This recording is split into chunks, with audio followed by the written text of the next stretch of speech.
Daddy, please stop them. Single dad janitor took down 3 men. Next morning, a motorcade appeared 3 armed men, 1 terrified child. 6 seconds that would shatter a janitor's carefully hidden past. When Noah Calder heard his daughter's scream echo through the empty corporate tower at midnight, he had a choice: stay invisible or become the ghost he'd buried years ago. By dawn, a government motorcade would arrive at his doorstep, and the woman leading it would demand answers he'd sworn never to give. Stay with me until the end, and comment what city you're watching from. I want to see how far this story travels. The fluorescent lights of Ravel Dynamics Tower hummed their lonely song at 12:47 a.m., casting sterile white across marble floors that Noah Calder had been polishing for the last 3 hours. His reflection wavered in the wet gleam, a tired man in his mid-30s, dark hair perpetually mussed, wearing the gray uniform that made him invisible to the executives who rushed past him during daylight hours. Invisible was exactly what Noah needed to be. He pushed the industrial mop across the 51st floor, the rhythmic swish of water and the squeak of wheels the only sounds in the sleeping giant of steel and glass. Most of the building security had clocked out hours ago, leaving just 2 guards at the lobby desk and the skeleton crew of cleaners working through the graveyard shift. Noah preferred it this way: fewer people, fewer questions, fewer chances for anyone to look too closely at the janitor who never quite met their eyes. "Daddy?" The small voice made him turn. Luna sat cross-legged against the wall near the elevator bank, her stuffed tiger clutched tight against her chest. At 7 years old, she was small for her age, with dark curls that tumbled past her shoulders and eyes that held too much understanding for someone who should still believe in fairy tales. "Almost done, sweetheart," Noah called softly, guilt twisting in his chest the way it did every night he brought her to work. The after-school program ended at 6. His shift started at 9. The 3-hour gap he could cover with a neighbor, but the overnight? There was no one else. Just him and Luna against the world, the way it had been since her mother died 4 years ago. "Can we go home soon?" Luna's voice was small, tired. "Tiger says he wants his bed." Noah's heart clenched. Tiger said, as if the worn stuffed animal her mother had given her could somehow fill the void of a childhood spent in break rooms and empty offices while Daddy pushed a mop to keep the lights on. 30 more minutes, he promised, trying to inject warmth into his exhausted voice. "Then we'll grab pancakes from that all-night diner you like, the one with the chocolate chips." Luna's face brightened marginally. "With extra syrup?" "With extra syrup," Noah confirmed, managing a smile that felt like lifting weights. "Why don't you go wait in the break room? It's warmer there. I just need to finish this floor." "Okay." Luna stood, tiger dangling from one hand. She started toward the break room, her pink sneakers, too worn. He needed to buy new ones, but the rent was due, squeaking slightly on the damp floor. Noah watched her go, that familiar ache of inadequacy burning in his chest. This wasn't the life he wanted for her. Hell, this wasn't the life he'd ever imagined having, but it was safe, anonymous, far from the world that had taken everything from him once already. He turned back to his mop, attacking a stubborn scuff mark near the conference room door. The tower was a monument to corporate power, home to Ravel Dynamics, a defense contractor that had somehow diversified into tech, finance, and half a dozen other sectors Noah didn't understand and didn't want to. He just cleaned their floors, collected his paycheck, and kept his head down. The stairwell door clicked open. Noah's hand stilled on the mop handle. The sound was wrong, too soft, too careful. In 3 years of working this building, he'd learned its rhythms. The late-night traders coming up for coffee before the Asian markets opened. The obsessive executives who worked until dawn. The security guards making their rounds. This wasn't any of those. 3 men emerged into the hallway. They moved with a precision that made Noah's blood run cold, a synchronized efficiency that spoke of training, purpose, and something far darker than a late-night meeting. All 3 wore dark suits that probably cost more than Noah made in 6 months, but it was the way they moved that triggered every alarm bell in his carefully suppressed instincts.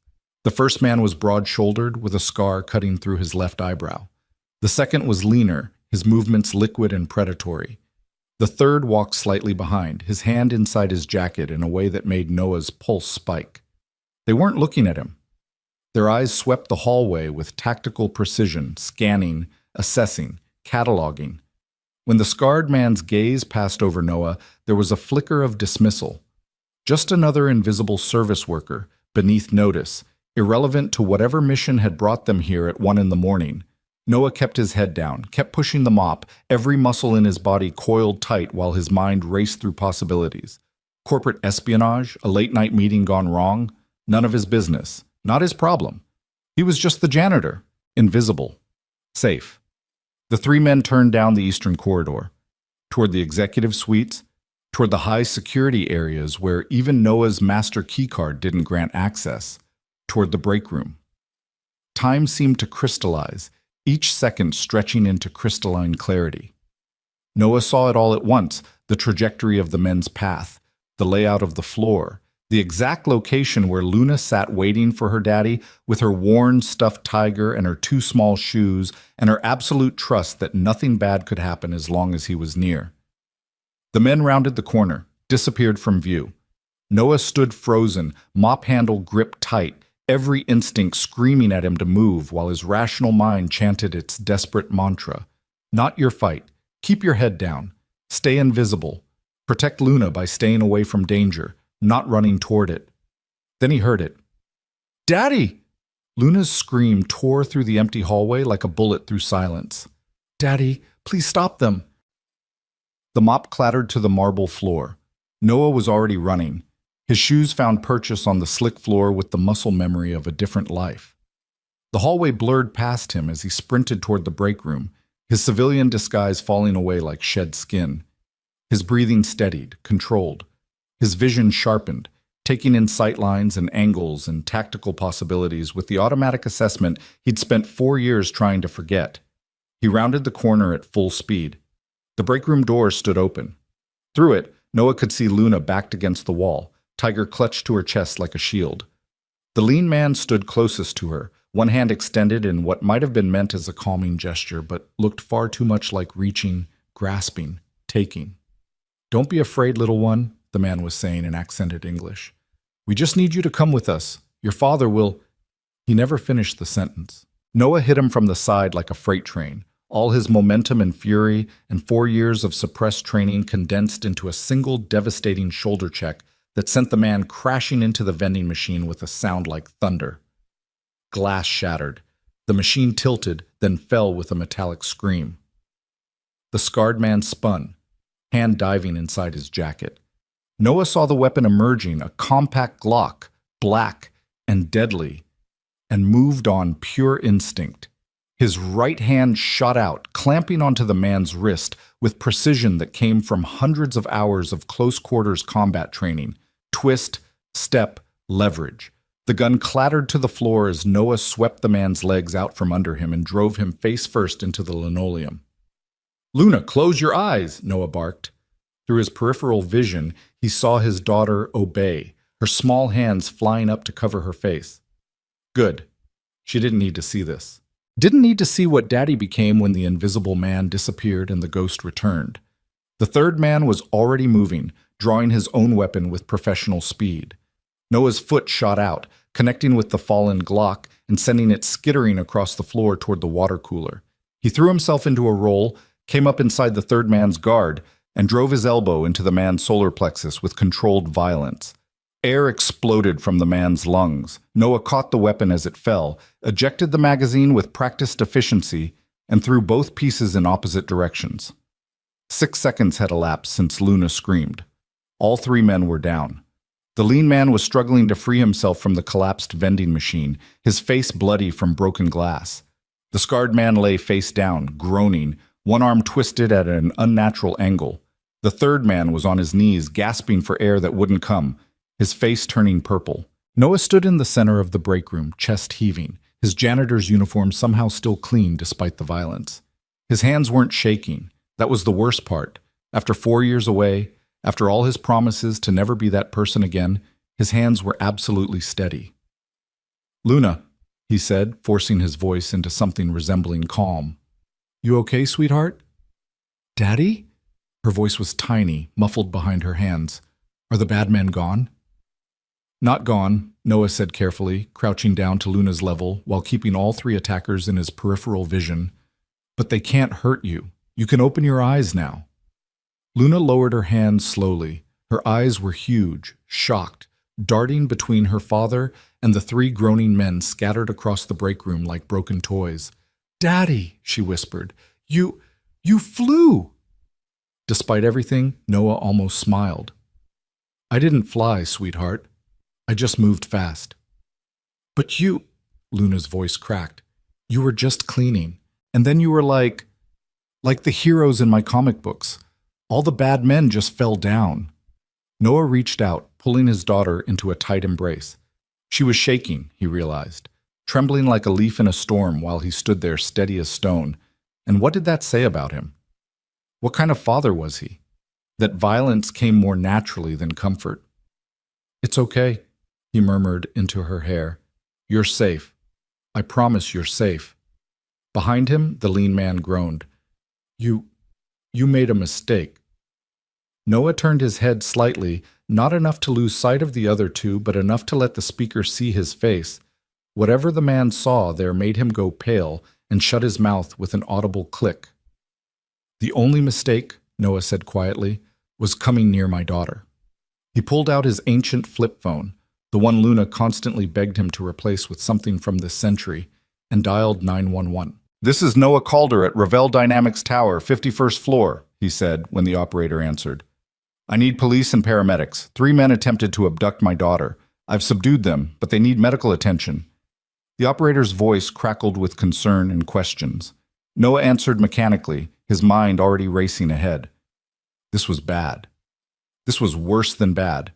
The police would come and they'd ask questions. They'd want statements. They'd want to know how a janitor took down 3 armed men without breaking a sweat. They'd look at him, and invisible men, once seen, could never disappear again. "Daddy?" Luna tugged on his sleeve. "Are we in trouble?" Noah looked down at his daughter's worried face and felt something crack in his chest. "No, sweetheart. We're not in trouble. You didn't do anything wrong." "But you hurt those men." "I stopped them from hurting you," Noah corrected gently. "There's a difference." Luna considered this with the seriousness only a 7-year-old could manage. "Like when you stopped me from touching the hot stove because it would hurt me?" "Exactly like that." "Okay." Luna seemed satisfied with this explanation. She squeezed Tiger tighter. "Tiger was very brave." "Tiger was very brave," Noah agreed. "And so were you." The scarred man groaned and tried to sit up. Noah shifted position slightly, putting himself between the man and Luna. It was an unconscious movement, protective, but the man saw it and wisely decided to stay down. "You don't know what you've done," the man rasped, his accent Eastern European, Russian maybe, or Ukrainian. "The people we work for don't care," Noah cut him off. "I don't care who you work for. I don't care why you're here. You came near my daughter. That's the only part of this equation that matters." "She wasn't the target," the man said, and there was something almost like apology in his voice. "We were just going to use her to what?" Noah's voice went flat, cold. "To get to someone else? To leverage? To bargain with?" He took a step forward, and all 3 men flinched despite their injuries.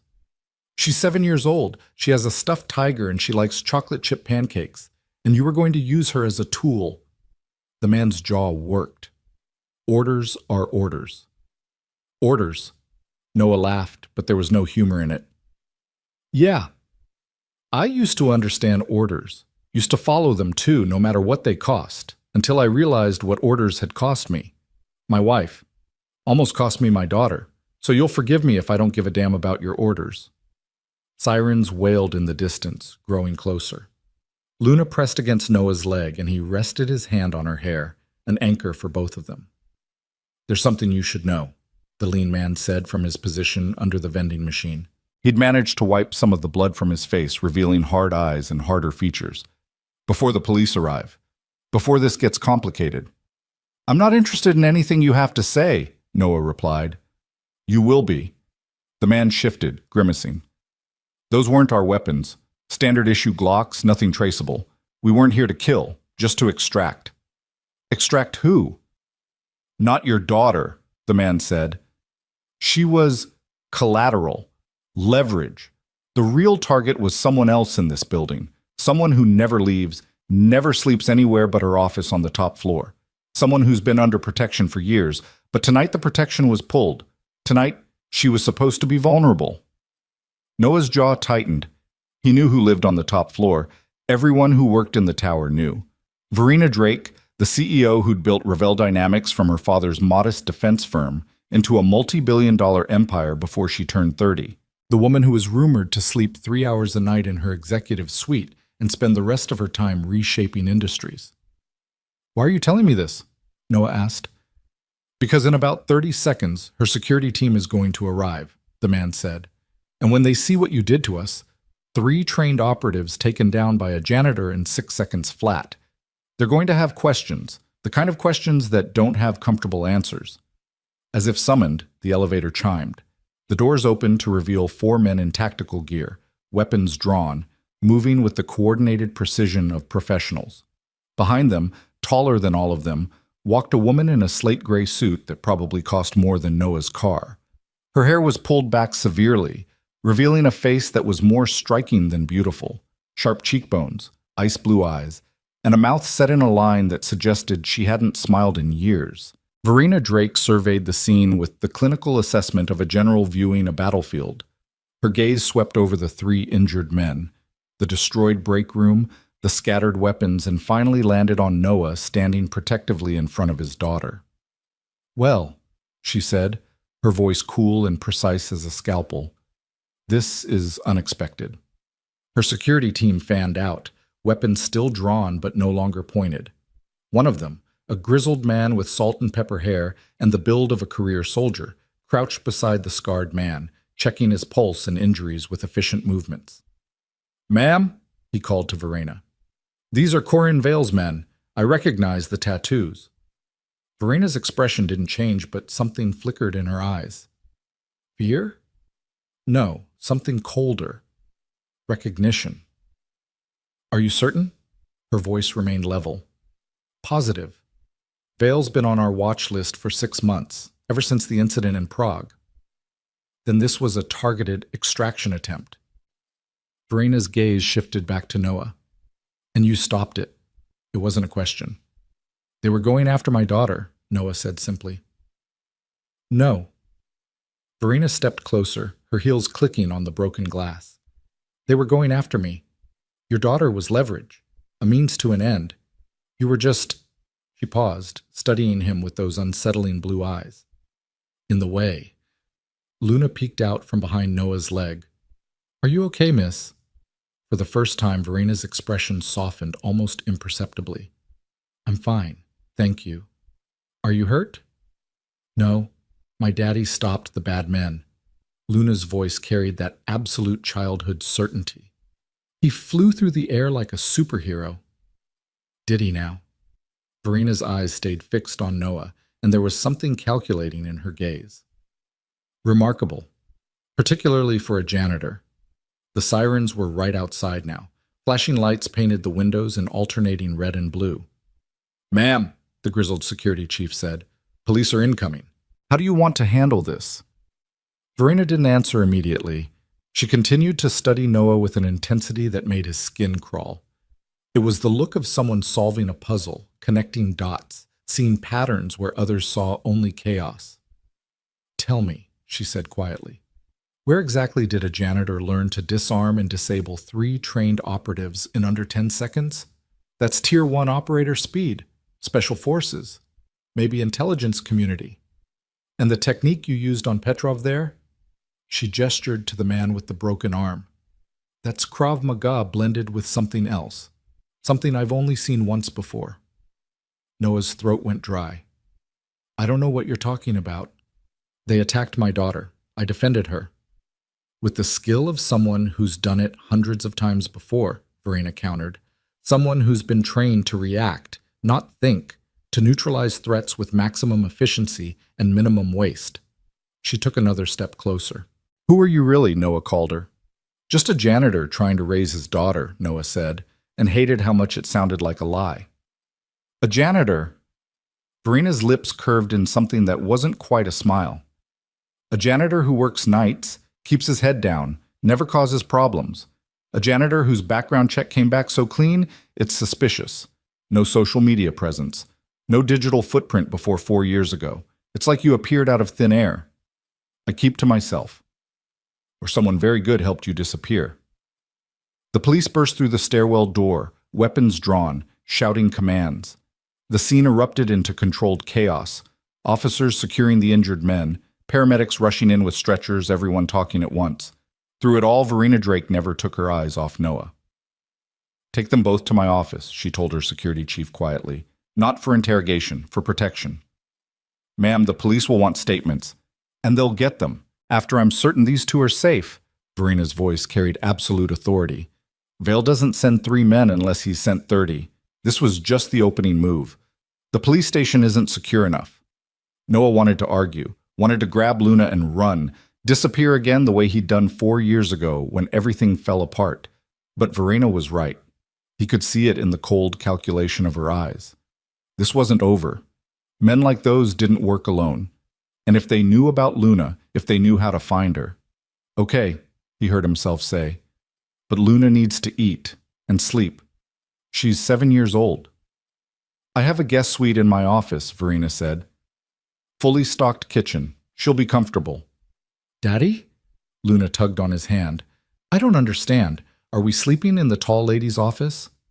"Just for tonight, sweetheart," Noah said, hoping desperately that it was true. "Just until we figure things out." "Okay." Luna yawned, the adrenaline finally giving way to exhaustion. "Can we still get pancakes in the morning?" "Best pancakes in the city," Verena said before Noah could answer. "I'll have my chef prepare them, with extra chocolate chips and all the syrup you want." Luna's eyes widened. "You have a chef?"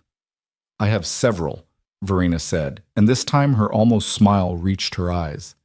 "When you work as much as I do, you need people to handle the details."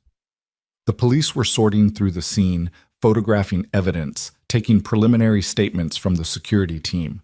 A detective in a rumpled suit approached them, notebook in hand, but Verena intercepted him with the smooth authority of someone accustomed to controlling every situation.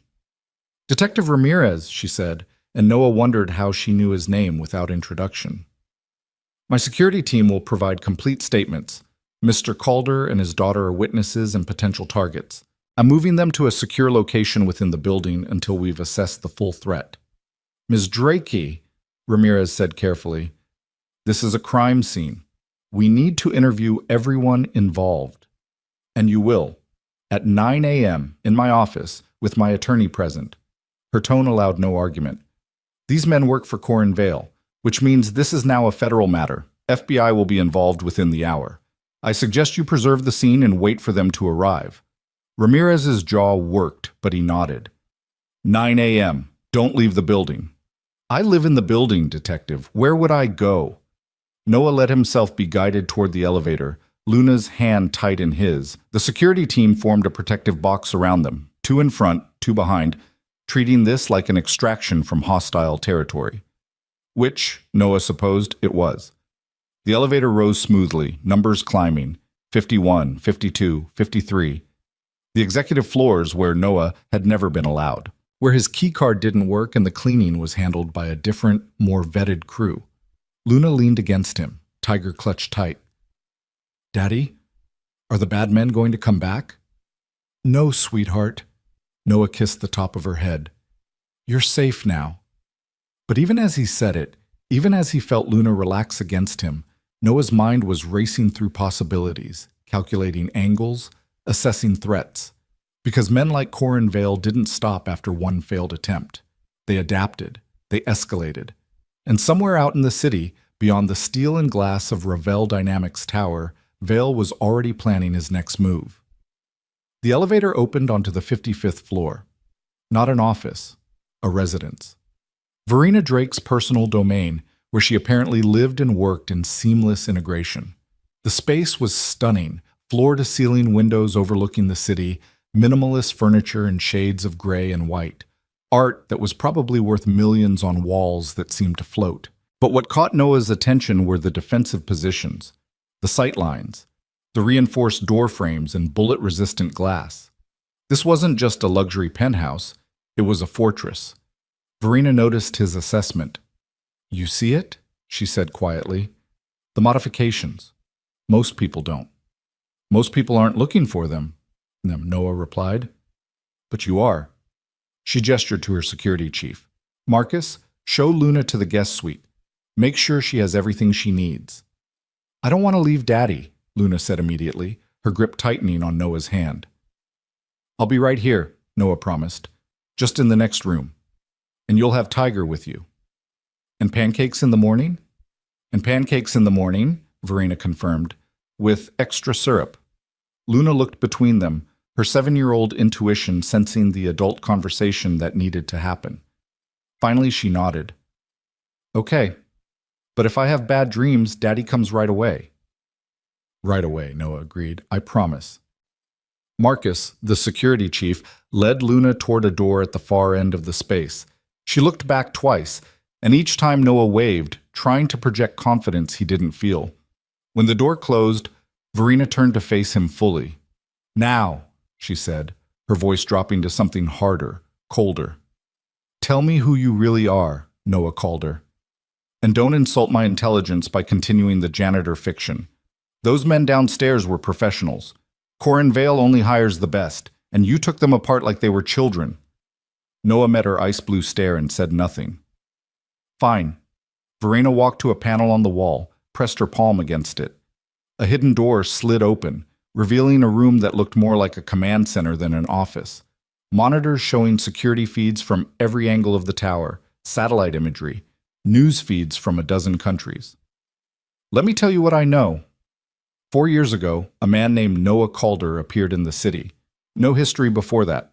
No digital trail. Just a clean background check that was too clean and a job application for the night shift at my building. She turned, her expression unreadable. I noticed you. Of course I noticed you. I noticed everything in this building, but you kept your head down, did your job, never caused problems. You were invisible, and I thought maybe he's just a man trying to start over. Everyone deserves that chance. Then why the interrogation? Noah asked. Because 20 minutes ago, you stopped being invisible, Verena said. And invisible men don't have those reflexes, don't have that training, don't move like ghosts and think like operators. She paused. Don't protect their daughters with the muscle memory of someone who's protected far more important targets. Noah's jaw tightened. You're reading too much into a father defending his child. Am I? Verena pulled up a file on one of the monitors. That's the technique you used on Petrov. Recognize it?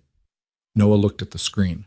It showed a training video, 2 operators demonstrating the exact disarm and takedown he'd used. The footage was old, grainy, marked with timestamps from 8 years ago. This is from a classified training facility, Verena continued, one that doesn't officially exist, where they train operators for missions that don't officially happen. Tier 1 special operations. The people who rescue hostages from impossible situations, who stop terrorist attacks before they make the news, who disappear into the night and are never named, never thanked, never acknowledged. She turned back to him. I know about them because they saved my life when I was 14 years old. I was kidnapped from a diplomatic event in Vienna, held for ransom by a group that wanted to use me as leverage against my father's defense contracts. I spent 6 days in a basement, certain I was going to die. Verena's voice remained steady, clinical, but Noah could see the slight tremor in her hands. Then one night, the door exploded inward. 4 operators in black gear moving like shadows. They killed 6 kidnappers in under 30 seconds. Extracted me without a scratch. And the last one out, the one who carried me to the helicopter, he moved exactly like you did tonight. Noah's heart hammered against his ribs. I never saw his face, Verena said softly. The helmet, the gear, the darkness. But I remembered how he moved. The economy of motion. The absolute confidence. The way he checked corners and calculated angles even while carrying a terrified teenager. I've been looking for that movement pattern ever since, wondering if I'd ever see it again. She took a step closer. So I'll ask you one more time, Noah called her. Who are you really, and why are Corin Vale's men trying to use your daughter to get to me? The silence stretched between them, heavy with implications and unspoken truths. Finally, Noah spoke. 8 years ago, he said quietly, I was part of a unit that didn't exist. We ran operations that never made the news, rescued people from situations that officially never happened. We were good at what we did, maybe the best. And? And then I fell in love with someone I was protecting during an extraction. We got married, had Luna. I thought I could balance both lives, be a father and an operator. I was wrong. His voice cracked slightly. 4 years ago, someone found out about my family, used them as leverage. My wife died because of what I did, who I was. Luna survived, barely. So you disappeared, Verena said. So I disappeared, Noah confirmed. Burned every bridge, called in every favor. Someone very good helped me vanish. New identity, new life, new everything. I became invisible because invisible meant safe. Meant Luna could grow up without looking over her shoulder, without paying for her father's sins. Until tonight. Until tonight, Noah agreed. When 3 professionals came after the one thing I'd do anything to protect, and now you know what I am, what I was. And if you know, others can find out, which means you can't disappear again, Verena finished. Because Corin Vale doesn't give up. And if he knows about Luna, if he knows how to find you, running won't help. He'll just follow, use her again, take her eventually. Noah's hands clenched into fists. Then what do I do? Verena was quiet for a long moment, her ice-blue eyes studying him with that unsettling intensity. When she finally spoke, her voice carried something Noah hadn't expected. Hope. You stop running, she said. You stop being invisible. And you help me figure out why Corin Vale wants me badly enough to risk attacking in my own building. Because that training you had, those skills you've been hiding, I need them. Luna needs them. And whether you want to admit it or not. She gestured to the monitors showing the city below, the tower around them, the endless threats hidden in shadows. The ghost isn't done haunting yet. Richard. Noah stared at the monitors displaying the city's nightscape, each light a potential threat now that his carefully constructed invisibility had shattered. The ghost wasn't done haunting yet. Verena's words echoed in his mind, and he felt the weight of 4 years of running pressing against the reality that there was nowhere left to run. You don't understand what you're asking, Noah said, his voice low. The moment I stopped being invisible, I put Luna at even greater risk. Every second I stay here, every moment I'm connected to you, makes her a bigger target. She's already a target, Verena countered, moving to stand beside him at the window. This close, Noah could see the faint scar along her jawline, barely visible but unmistakable once you knew to look for it. A souvenir from Vienna, probably. Vale doesn't stop. You know that. Men like him, they calculate, they plan, they execute. Tonight was reconnaissance disguised as an extraction attempt. He was testing my defenses, seeing how fast my security would respond, mapping the building's vulnerabilities. And now he knows I'm here, Noah said bitterly. Knows what I can do. That makes me a variable he has to eliminate. Or a weapon he wants to acquire. Verena pulled up another screen, this one showing a dossier with a photograph of a man in his late 40s. Silver hair, cold eyes, expensive suit. Corin Vale, former intelligence operative turned broker. He doesn't just run missions.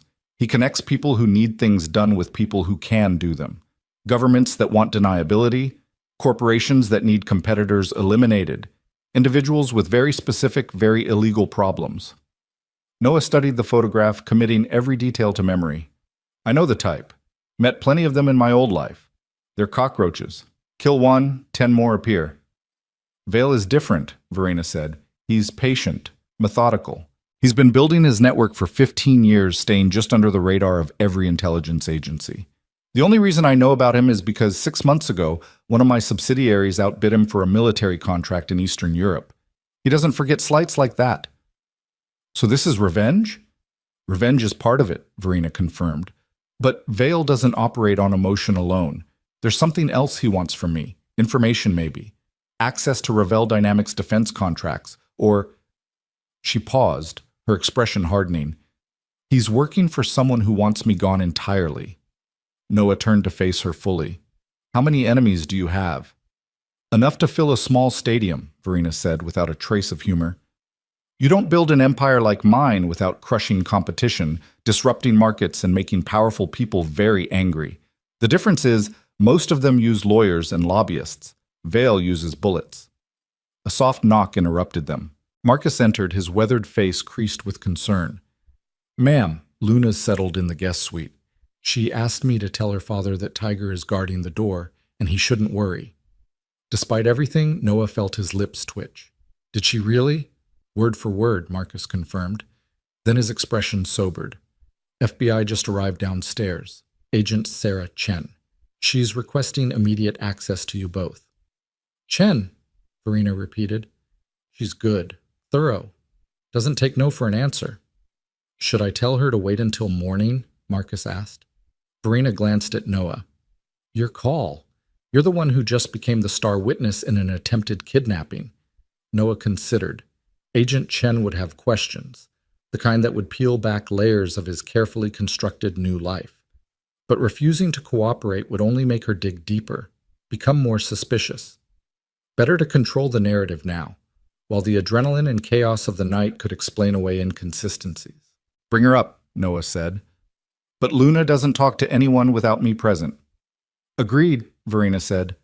"Marcus, escort Agent Chen up, and make sure she understands this is my home. My rules." Marcus nodded and disappeared. Verena moved to a sleek bar cart in the corner, poured 2 glasses of amber liquid. She handed one to Noah. "Bourbon," she said. 18 years old. You look like you need it." Noah accepted the glass, but didn't drink. "I don't drink on the job." "You're not on the job. You're a janitor who had a very bad night." "Am I?" Noah met her gaze. "Because it feels like I just signed up for something far more complicated than mopping floors." "You haven't signed up for anything," Verena said. "Yet. But we both know you're going to, because the alternative is taking Luna and running again, and you're smart enough to know that won't work this time. Vale saw what you can do. He'll want you, either as an asset or neutralized as a threat. Running just delays the inevitable." Noah wanted to argue, but the logic was inescapable. He took a sip of the bourbon. It burned smooth and warm down his throat, expensive enough that he could probably have lived on what this bottle cost for a month. The elevator chimed. Agent Sarah Chen stepped out, flanked by 2 other agents. She was in her mid-30s, Asian American, wearing a dark suit and an expression that suggested she'd seen far too much human ugliness to be surprised by anything. Her eyes swept the penthouse with professional assessment before landing on Noah. "Mr. Calder," she said, pulling out a badge. "Special Agent Chen, FBI. I need to ask you some questions about tonight's incident." "Of course," Noah said, settling into the role of cooperative witness. "Though I'm not sure how much help I'll be. Everything happened very fast." "Fast enough that you disabled 3 armed operatives in approximately 6 seconds, Agent Chen said, consulting a tablet. "According to preliminary statements from Ms. Drake's security team, that's impressive for a janitor." "My daughter was in danger," Noah replied evenly. "Adrenaline does strange things." "Adrenaline doesn't teach you Krav Maga," Agent Chen countered, "or how to disarm a trained shooter, or tactical assessment of multiple threats simultaneously." She looked up from her tablet. "Want to try again?" Verena stepped forward smoothly. "Agent Chen, Mr. Calder has been through a traumatic experience. His daughter was nearly kidnapped. Perhaps we could approach this with a bit more sensitivity." "Ms. Drake, with respect, 3 men attempted a targeted extraction in your building," Agent Chen said. "All 3 are connected to Corin Vale, a person of interest in 17 open investigations spanning 6 countries. This isn't a mugging gone wrong. This is sophisticated, coordinated, and very concerning." She turned back to Noah. "So I'll ask again, who are you really, Mr. Calder?" The silence stretched. Noah could feel Verena's eyes on him, measuring, calculating. This was the moment. He could maintain his cover, stick to the janitor story, and watch Agent Chen dig until she uncovered enough to blow his new life apart. Or he could give her something, not everything, never everything, but enough truth to satisfy her immediate questions. 8 years ago, I worked in executive protection, Noah said carefully. High-risk clients, hostile environments. I had training, good training. When my wife died 4 years ago, I left that life behind. Wanted something quiet, safe, where I could focus on raising my daughter. Executive protection, Agent Chen repeated. Who did you work for? Private contractors, Noah said, which was technically true. Discreet clients who valued anonymity. I signed NDAs that are still in effect. NDAs don't apply to federal investigations. They do when the clients include foreign heads of state and active intelligence operations, Verena interjected smoothly. Agent Chen, I think we both know that Mr. Calder's previous employment is classified above your clearance level.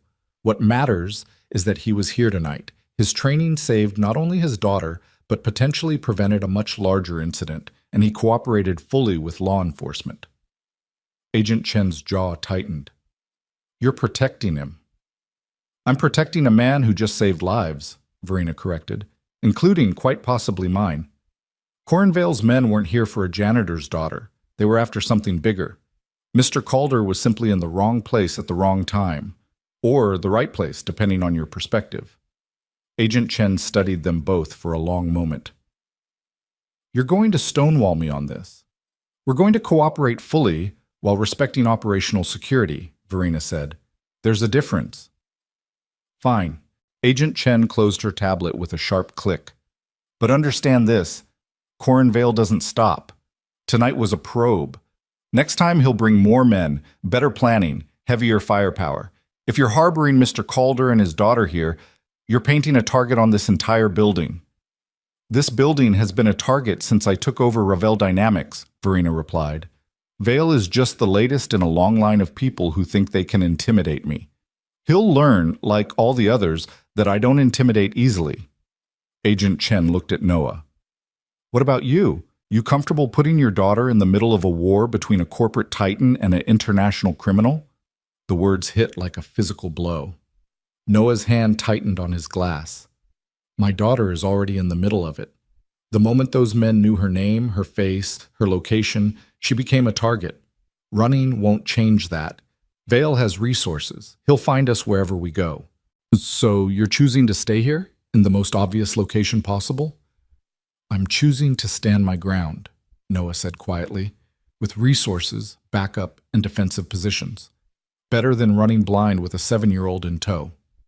Agent Chen's expression softened marginally. You love your daughter. I respect that. But love doesn't stop bullets, Mr. Calder. It just makes you more desperate when they start flying. Then I'll make sure they don't start flying, Noah replied. That's not your job anymore, Agent Chen said. It's mine. The FBI is opening a full investigation into Corinvale's operations. We'll have a protective detail assigned to Ms. Drake and anyone else Vale might target. You should take your daughter and enter witness protection until this is resolved. No, Noah said immediately. Mr. Calder, no, Noah repeated, more firmly. I've lived that life.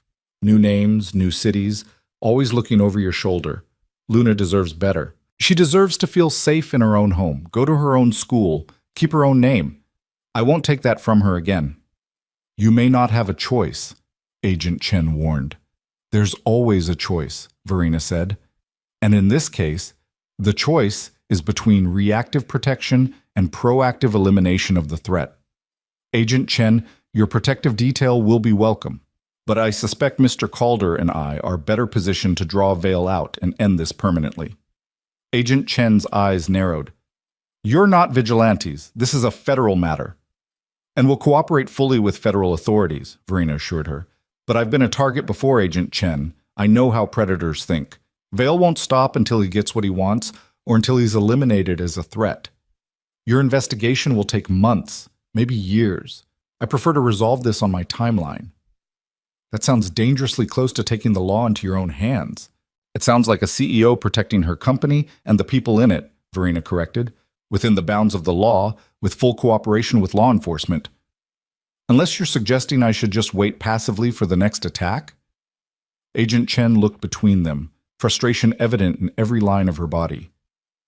You're both going to do something stupid, aren't you? We're going to do something necessary, Noah said. There's a difference. Agent Chen sighed. Fine. But when this goes sideways, and it will go sideways, don't say I didn't warn you. I'll have a protective detail posted outside by morning. In the meantime, don't leave this building, don't contact anyone Vale might have compromised, and for God's sake, don't try to be heroes. She handed Noah a business card. My direct line, 24 hours. If anything happens, anything at all, you call me immediately. Understood? Noah pocketed the card. Understood. Agent Chen and her team left, the elevator doors closing with a soft chime. The moment they were gone, Verena drained her bourbon glass. She's going to be a problem, Verena said. She's doing her job, Noah countered, trying to keep people safe. By following procedure and protocol while Vale operates outside every rule, Verena said. We both know how that ends. The FBI will investigate. Vale will hide behind cutouts and shell companies, and in 6 months, they'll have nothing concrete enough to prosecute while more bodies pile up. Noah couldn't argue with that logic. He'd seen it before. Good agents hamstrung by legal restrictions while criminals operated with impunity. It was one of the reasons he'd left his old life. Tired of the gray areas, the compromises, the impossible choices between law and justice. So what's your play? Noah asked. You clearly have one. Verena smiled, and there was something predatory in it. My play is simple. We figure out what Vale really wants, not the surface reason, revenge for a lost contract, but the deeper motivation. Men like Vale don't risk this much for wounded pride. There's something else, something he needs from me or from Ravel Dynamics. And once we know what he wants, we use it as bait, Verena said. Draw him out. Force him to make mistakes. And when he does... She let the sentence hang, but the implication was clear. Noah thought of Luna sleeping in the next room, clutching Tiger, and trusting that Daddy would keep her safe. Thought of the 4 years he'd spent invisible, anonymous, pretending to be someone he wasn't. Thought of his wife, dead because someone had used her as leverage against him. I'm in, he heard himself say, but I have conditions. Name them. Luna's safety is paramount, Noah said. Whatever plan we develop, whatever risks we take, she stays protected. Always. Agreed, Verena said immediately. What else? I don't kill, Noah said. Not anymore. I'll stop threats, disable attackers, protect targets, but I'm done taking lives. That's not who I am anymore. Verena regarded him thoughtfully. That's an admirable principle. I hope you can maintain it when Vale sends more men. Professional killers don't share your restraint. I've stopped professional killers before without killing them, Noah replied. It's harder, requires more precision, more risk to myself, but I'm willing to take that risk if it means Luna doesn't grow up with a father who's a killer. Even if that father is already a killer? Verena asked softly. You have blood on your hands from your old life. We both know that. Which is exactly why I can't add more, Noah said. Those deaths, they haunt me, Verena. Every single one.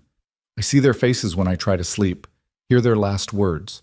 Some of them deserved it, sure. Terrorists, murderers, monsters. But some of them were just soldiers following orders, or guards in the wrong place at the wrong time, or... His voice cracked. Innocent people caught in crossfire I couldn't prevent. Verena was quiet for a moment. You're a good man, Noah called her. That's rare in our world. I'm a man trying to be good, Noah corrected. There's a difference. Then we'll do this your way, Verena decided. No killing unless absolutely necessary for immediate defense of life. We disable, we capture, we hand them to authorities. It'll be harder, messier, more dangerous. But if that's the price of keeping your soul intact, I'll pay it. Why? Noah asked. Why does my soul matter to you? Verena walked back to the windows, looking out over the city. Because 14 years ago, the man who rescued me from that basement in Vienna, he could have killed all 6 kidnappers. Probably should have, tactically. Cleaner, faster, less risk. But he didn't. He disabled 4 of them. Lethal force only when there was no alternative. And when he carried me out, when I was crying and terrified and broken, he told me something I've never forgotten. She turned back to Noah. He said, You survived because someone chose mercy over expedience. Remember that. When you have power, when you have the choice, choose mercy when you can. It's the only thing that separates us from them. I was 14 years old, and those words shaped everything I became. Noah felt something cold settle in his chest. That operator who rescued you. I don't know if it was you, Verena said. The odds are astronomical. Hundreds of operators, thousands of missions. But the way you moved tonight? The choices you made, disabling rather than killing even with your daughter's life at stake? It felt like him. Like the man who taught me that power without mercy is just another form of evil. If it was me, Noah said slowly, if I was part of that extraction, then you saved my life twice, Verena finished. Once when I was a terrified child, once tonight. And that's why I'm willing to trust you with mine again, because whoever you were, whatever you did in your old life, you chose mercy when you could. That's the man I need beside me when Vale comes again. The weight of her words settled over them both. Outside, the city continued its endless rhythm, unaware of the war being planned in the penthouse above it. Noah thought about Vienna, about a rescue mission 8 years ago. He'd been part of several extractions that year, but he remembered one in particular, a diplomat's daughter, held in a basement, 6 kidnappers who'd surrendered too late for mercy but too soon for righteousness. The team had debated execution versus arrest during the flight home. Noah had argued for arrest, for letting the justice system handle them, even though it was messier and riskier. Had that been Verena? Had he carried her to safety without ever knowing that 14 years later their lives would intersect again? I can't confirm or deny any specific operations, Noah said carefully. But if I was there, if I was the one who carried you out, I'm glad you survived. Glad you built something good from something terrible. I built an empire, Verena said. Whether that's good is debatable, but I survived, and now I'm going to make sure you and Luna survive too. The door to the guest suite opened. Luna emerged, tiger clutched tight, her eyes heavy with sleep. Daddy, I had a bad dream. Noah was across the room in 3 strides, crouching down to his daughter's level. It's okay, sweetheart, I'm right here. What did you dream about? The bad men came back, Luna whispered, but this time they got past you. They took me away, and you couldn't find me. Noah pulled her into a tight embrace, feeling her small body trembling against his chest. That's not going to happen, Luna. I promise. You're safe here. But what if they come back? Luna's voice was muffled against his shoulder. What if there's more of them? What if... Then I'll stop them again, Noah said firmly. And Ms. Drake's security team will help. And the FBI is outside, and no one is going to hurt you. Do you believe me? Luna pulled back slightly, looking up at him with those 2 wise eyes. You were scared tonight. I saw it. When you were fighting the bad men, your face was scary. Noah's heart clenched. He'd tried so hard to shield her from that side of him, the operator beneath the janitor. I'm sorry you saw that, sweetheart. Sometimes grown-ups have to do scary things to protect the people they love. Like how you protected Mommy? Luna asked, and Noah felt the world tilt. They'd never talked about this. Not really. Luna had been 3 when her mother died. Too young to understand, too young for the truth. Noah had told her it was an accident, a car crash, something random and meaningless. Because how do you tell a child that her mother died because bad men wanted to hurt Daddy? What do you mean? Noah asked carefully. I remember stuff, Luna said. Little things. Mommy was scared sometimes. She'd look out the window like she was watching for something. And once I heard her talking to you, saying she didn't want to be afraid anymore, that she wanted a normal life. And you said you'd make it happen. You'd make us all safe. Noah closed his eyes. Luna, but then she died, Luna continued in that matter-of-fact way children have when dealing with impossible things. And we moved away. And you became a janitor, and we were invisible. She looked up at him. We were invisible because being invisible was safer than being real, right? Verena approached quietly, crouching down beside them. Your father loves you very much, Luna. Everything he's done, becoming invisible, working as a janitor, hiding all his special skills, he did it to protect you. I know, Luna said, but we can't be invisible anymore, can we? The bad men saw us. No, sweetheart, Noah admitted. We can't be invisible anymore. Then what are we going to be? It was Verena who answered. We're going to be smart, and careful, and strong. Your father is going to work with me to make sure the bad men can never hurt you, and you're going to stay here where it's safe, with guards and cameras and all the protection we can give you. Can you be brave enough for that? Luna considered this seriously. Will I still go to school? Eventually, Verena said. Once it's safe. For now, I'll arrange for a tutor to come here. The best tutor money can buy. Will they know about dinosaurs? Luna asked. Because I really like dinosaurs and my teacher at school doesn't know very much about them. Despite everything, Noah laughed. I'm sure Ms. Drake can find a dinosaur expert tutor. I'll have one here by tomorrow afternoon, Verena promised. What's your favorite dinosaur? Ankylosaurus, Luna said immediately, because they're armored and nothing can hurt them. They're safe even when there's predators around. Verena's expression softened. That's a very good reason to like them. And you know what? We're going to make sure you're just as safe as an Ankylosaurus, armored and protected. With you and Daddy protecting me, with your father and me, and Marcus and his security team, and the FBI agents outside, and every resource I have, Verena confirmed, you're going to be the most protected 7-year-old in the entire city. Luna seemed satisfied with this. She yawned, the fear slowly easing from her small face. Can I sleep with you tonight, Daddy? Just for tonight? Of course, Noah said, standing and lifting her easily. Come on, let's get you back to bed. He carried Luna back to the guest suite, Verena following at a respectful distance. The room was larger than their entire apartment.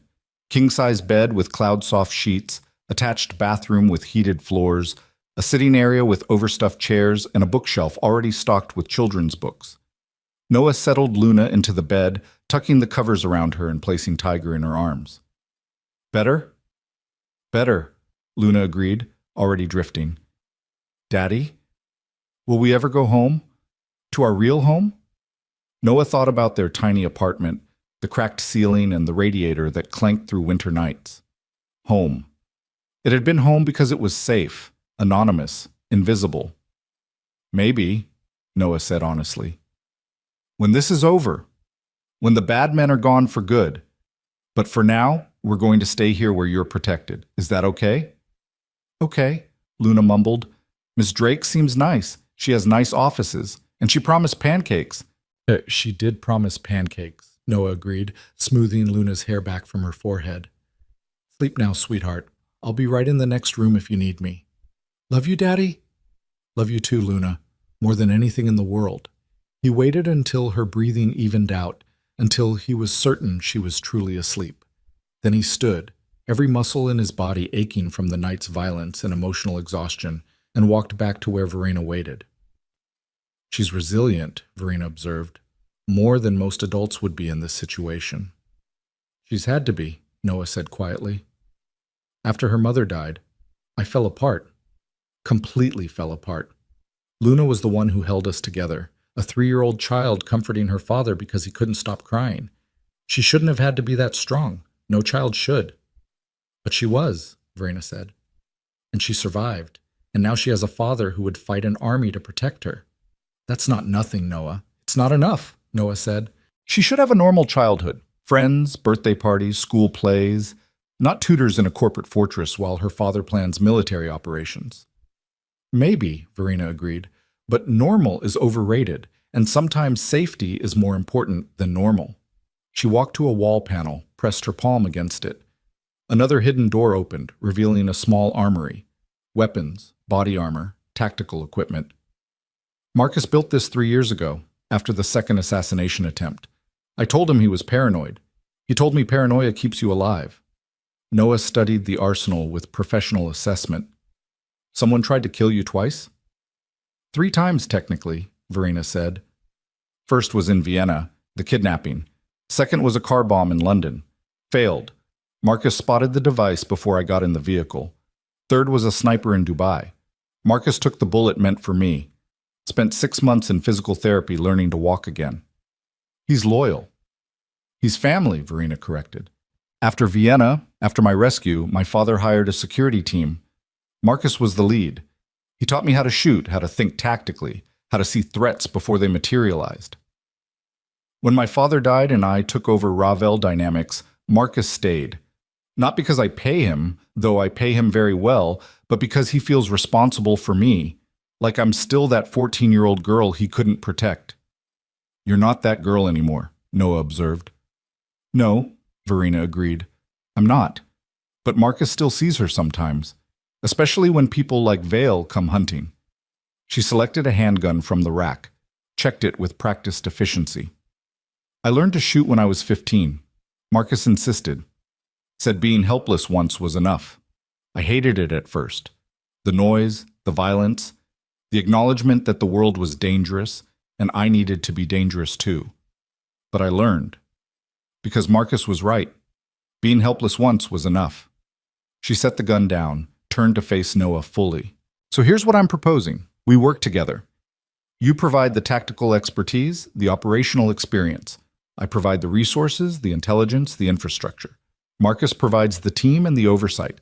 Together, we figure out what Vale wants, and we end this threat permanently. Permanently as in we capture him, turn him over to authorities with enough evidence that he spends the rest of his life in a federal supermax prison, Verena clarified. No killing unless absolutely necessary. We do this the right way, the legal way. Because Luna is watching, even when she's asleep, even when she seems too young to understand. She's learning what kind of man her father is, what kind of person I am. And I'd rather teach her that justice doesn't require murder. Noah studied her face, looking for any sign of manipulation or hidden agenda. But all he saw was sincerity, determination, and something that looked almost like hope. You really believe that's possible? Taking down someone like Vale legally? I believe that wealth and power, properly applied, can do almost anything, Verena said. Vale operates in shadows because he has to. He lacks resources, lacks legitimacy, lacks the legal infrastructure to operate openly. We have all of those things. We can shine light into his shadows, expose his networks, cut off his resources. And when he's cornered, when he has nowhere left to hide, we hand him to Agent Chen with a bow on top. That's going to take time, Noah said. Weeks, maybe months. And Vale won't wait patiently while we dismantle his organization. He'll escalate, come at us harder. Let him, Verena said, and there was steel in her voice. Let him send more men. This building is a fortress. Marcus's team is exceptional. And now I have you, someone who can think like Vale's operatives, predict their moves, counter their tactics. We have every advantage except one. Which is? We're predictable, Verena admitted. I live here, work here. My routines are established, my patterns known. Vale can study me, watch me, plan around my schedule. But you're chaos, an unknown variable. He doesn't know your capabilities, your limits, your methods. That unpredictability is our greatest weapon. Noah considered her words. She was right. Tactical surprise was often more valuable than superior firepower. If Vale had been planning this operation for months, building intelligence on Verena's security, identifying vulnerabilities, the last thing he expected was a janitor who fought like a Tier 1 operator.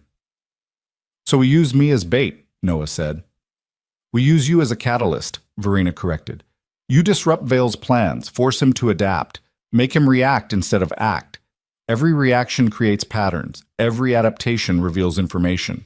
We use that information to build a case, identify his network, shut down his operations piece by piece until there's nothing left but Vale himself, trapped and desperate. And when he's desperate, he'll come personally, Noah finished. Make mistakes, expose himself. Exactly, Verena smiled grimly.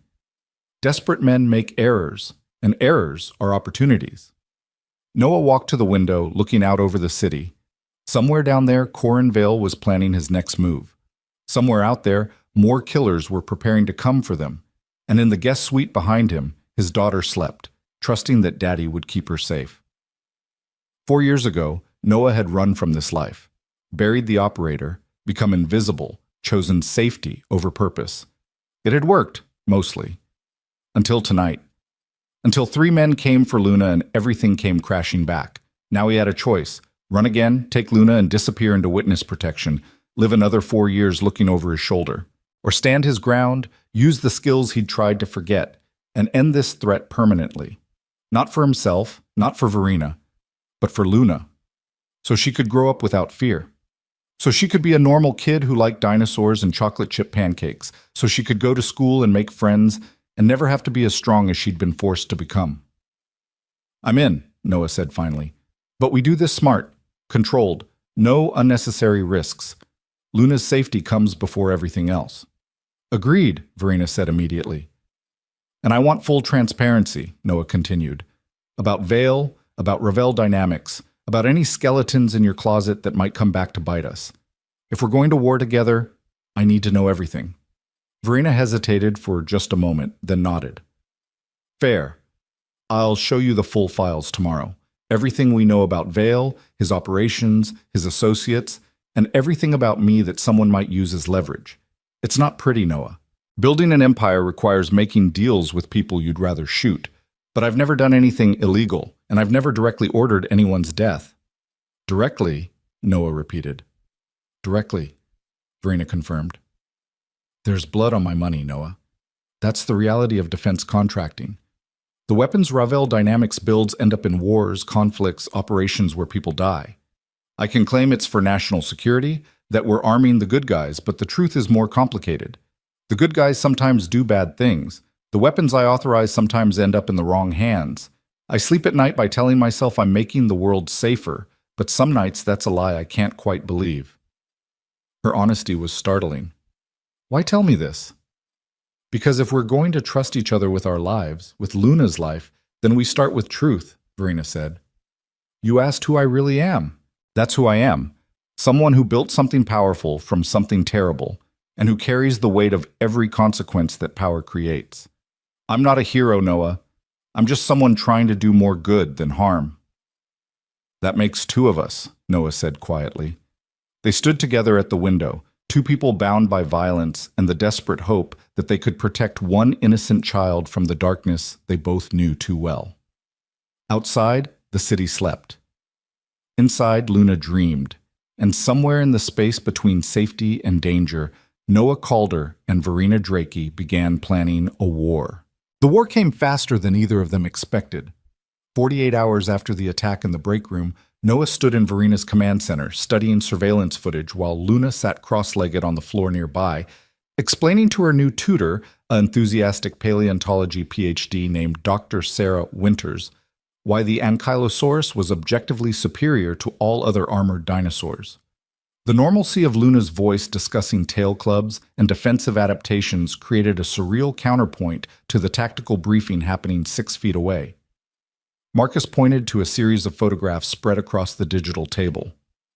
We've identified 4 more of Vale's known associates in the city. 2 checked into hotels near the financial district. 1 rented an apartment overlooking this building. The 4th was spotted at a gun range in Jersey, practicing with high-powered rifles. Sniper, Noah said immediately. The apartment overlooking us is the spotter position. He's planning a long-range hit. Agreed, Marcus said. I've had counter-sniper teams sweep the building's exterior.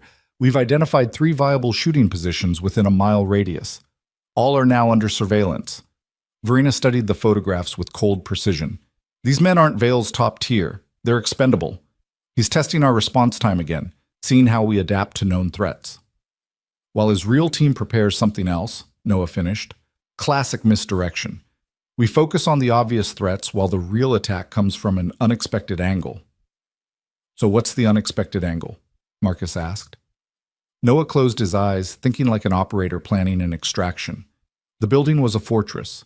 Reinforced security, limited access points, surveillance covering every approach. A frontal assault would be suicide. A sniper attack was possible but complicated by countermeasures. Vehicle bombs were prevented by concrete barriers and inspection protocols. Chemical or biological attacks were mitigated by air filtration systems. That left infiltration or siege tactics. Get someone inside and strike from within, or trap them inside and wait for them to make a mistake. He's going to cut us off, Noah said, opening his eyes. Not attack the building directly. Attack the infrastructure, power, water, communications. Turn the fortress into a cage. Force us to either stay trapped or leave on his terms. Marcus's expression darkened. That's a significant escalation. Attacking critical infrastructure brings federal attention, homeland security, terrorism charges. Vale's already facing multiple felony charges, Verena pointed out. At this point, he's committed. Either he succeeds and disappears with enough money and resources to hide forever, or he fails and spends life in prison. There's no middle ground anymore. Then we need to harden our infrastructure, Noah said. Backup generators, water reserves, satellite communications that don't rely on city systems. Make the building truly independent. Already done, Verena said. After the London car bomb, I had Marcus implement full autonomy protocols. We can operate independently for up to 90 days if necessary. Power, water, food, medical supplies. Everything we need is stockpiled in secure sub-basements. Noah felt a grudging respect. You really did build a fortress. I built a survival pod, Verena corrected, because I learned young that safety is an illusion unless you control every variable. The only way to be truly safe is to need nothing and no one outside your controlled perimeter. That sounds lonely, Noah observed. Lonely is better than dead, Verena replied without emotion. Ms. Drake? Luna's voice interrupted. She stood beside the tactical display, tiger clutched in one hand, looking up at the photographs of Vale's associates with disturbing calm. Are these the bad men's friends? Noah moved immediately to intercept, but Verena crouched down to Luna's level first. They're people we're keeping track of, sweetheart, to make sure they don't cause problems. They look mean, Luna said matter-of-factly, like the men who tried to take me. Are they going to try again? Not if we stop them first, Verena said gently. That's what your father and Marcus and I are working on, making sure everyone stays safe. Will you have to hurt them? Luna asked. Like Daddy hurt the other bad men? Verena glanced at Noah, a silent question in her eyes. He nodded slightly. Luna was asking. She deserved honesty appropriate to her age. We're going to try very hard not to hurt anyone, Verena said carefully. But sometimes, when people are trying to do bad things, we have to stop them. And stopping them might mean they get hurt, even though we don't want that. Does that make sense? Luna considered this with her characteristic seriousness. Like when I fell off the swing and Daddy caught me but his arm got scratched? He didn't want to get hurt, but he did it to protect me. Exactly like that, Verena confirmed. Your father and I might get some scratches making sure you stay safe. But that's okay, because protecting you is more important than avoiding scratches. Okay, Luna said, apparently satisfied. She returned to Dr. Winters, who was diplomatically pretending not to have heard the conversation about armed criminals and tactical responses. Marcus waited until Luna was absorbed in her dinosaur discussion before speaking. That child has seen too much. That child has survived too much, Noah corrected quietly. There's a difference. I wish I could give her innocence back, but I can't. Best I can do is give her honesty and make sure she feels safe even when the world isn't. She's lucky to have you, Verena said. She's cursed to have me, Noah replied. If I wasn't her father, Vale wouldn't be targeting her. My past is the reason she's in danger. Your past is also the reason she's still alive, Marcus pointed out.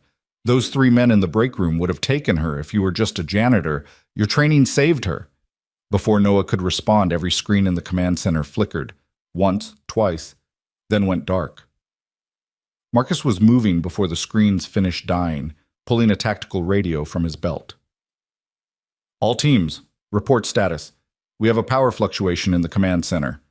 Static answered him. Communications are down, Marcus said, his voice flat and professional despite the implication. Internal and external. We're isolated. Verena's expression remained calm, but Noah saw her hand move to the concealed weapon at her hip. Emergency power should have kicked in immediately. 3 separate backup systems. Unless someone disabled them first, Noah said, already moving toward Luna. This is it. The real attack. He got someone inside. The emergency lighting flickered on, bathing everything in eerie red. Luna looked up, her eyes wide. Daddy? It's okay, sweetheart, Noah said, reaching her side. Just a power problem. Nothing to worry about. Dr. Winters stood, her professional demeanor cracking slightly. What should I do? Stay with Luna, Verena ordered, pulling her weapon and checking it with practiced efficiency. Marcus, secure the penthouse entrance. No one gets in or out without verification.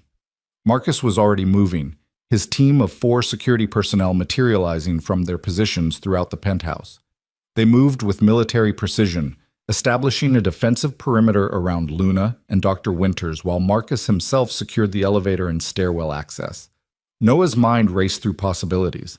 Power down, communications down, but emergency systems also compromised. That meant inside access, someone with knowledge of the building's infrastructure, an employee, a contractor, or someone who'd been observing long enough to map the systems.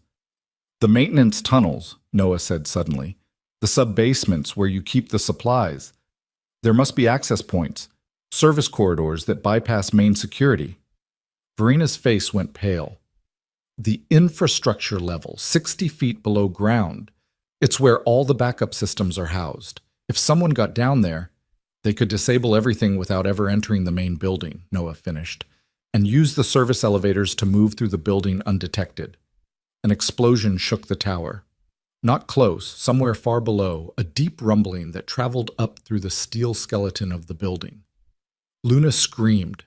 Dr. Winters pulled her close, both of them dropping to the floor as trained civilians do when buildings shake and the world stops making sense.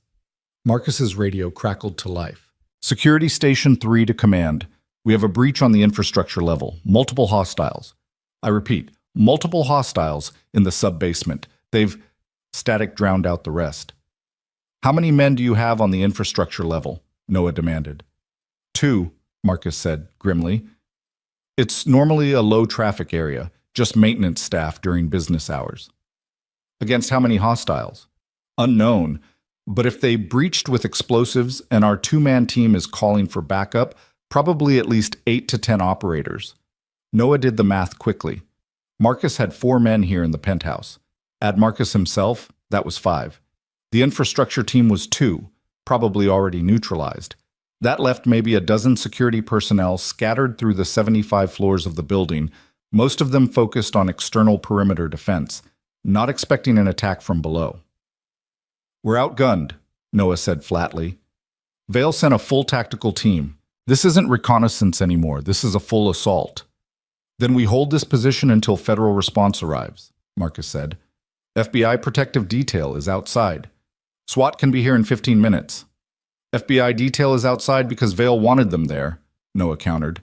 He planned this knowing they'd respond to the first attack, knowing Verena would have protection. He's counting on federal protocol. Secure the perimeter, establish communication, wait for tactical teams to clear the building floor by floor.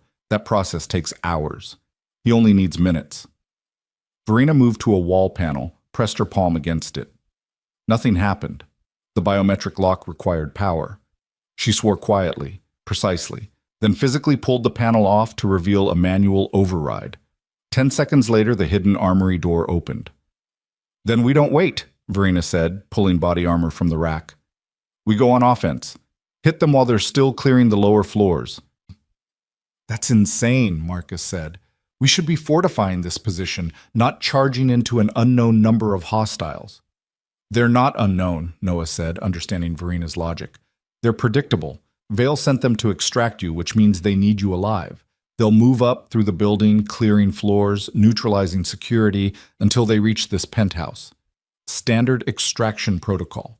Which means we know exactly where they'll be and when, Verena finished. We ambush them between floors 20 and 30, force them to fight in stairwells where their numbers are a disadvantage. Split their team, isolate them, defeat them piecemeal. Marcus looked between them like they'd both lost their minds. You're talking about 2 people, a CEO and a janitor, taking on a trained tactical team in your own building. I'm talking about 2 people with every advantage, Verena countered. We know this building better than they do. We know which stairwells have cameras, which floors have defensive positions, where we can funnel them into kill zones without actually killing them. And we're defending our home, Marcus. That's worth 10 operators in enemy territory. What about Luna? Noah asked, the only question that mattered. Luna stays here with Dr. Winters and my security team, Verena said. This penthouse was designed to withstand a siege. Reinforced walls, steel doors, independent air supply. Even if Vale's team reaches this floor, they'll need heavy explosives to breach.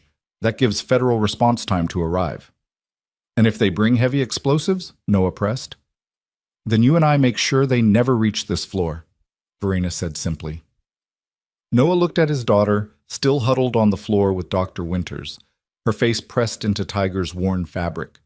Everything in him screamed to stay here, protect her directly, never let her out of his sight. But Verena was right. The best protection was offensive action. Stop the threat before it reached Luna. End this now, decisively, so Vale's team couldn't regroup and try again. He crouched beside Luna, gently tilting her chin up so she met his eyes. Sweetheart, I need you to be very brave. Ms. Drake and I have to go stop the bad men before they get close. Can you stay here with Dr. Winters and Mr. Marcus's team? You're leaving?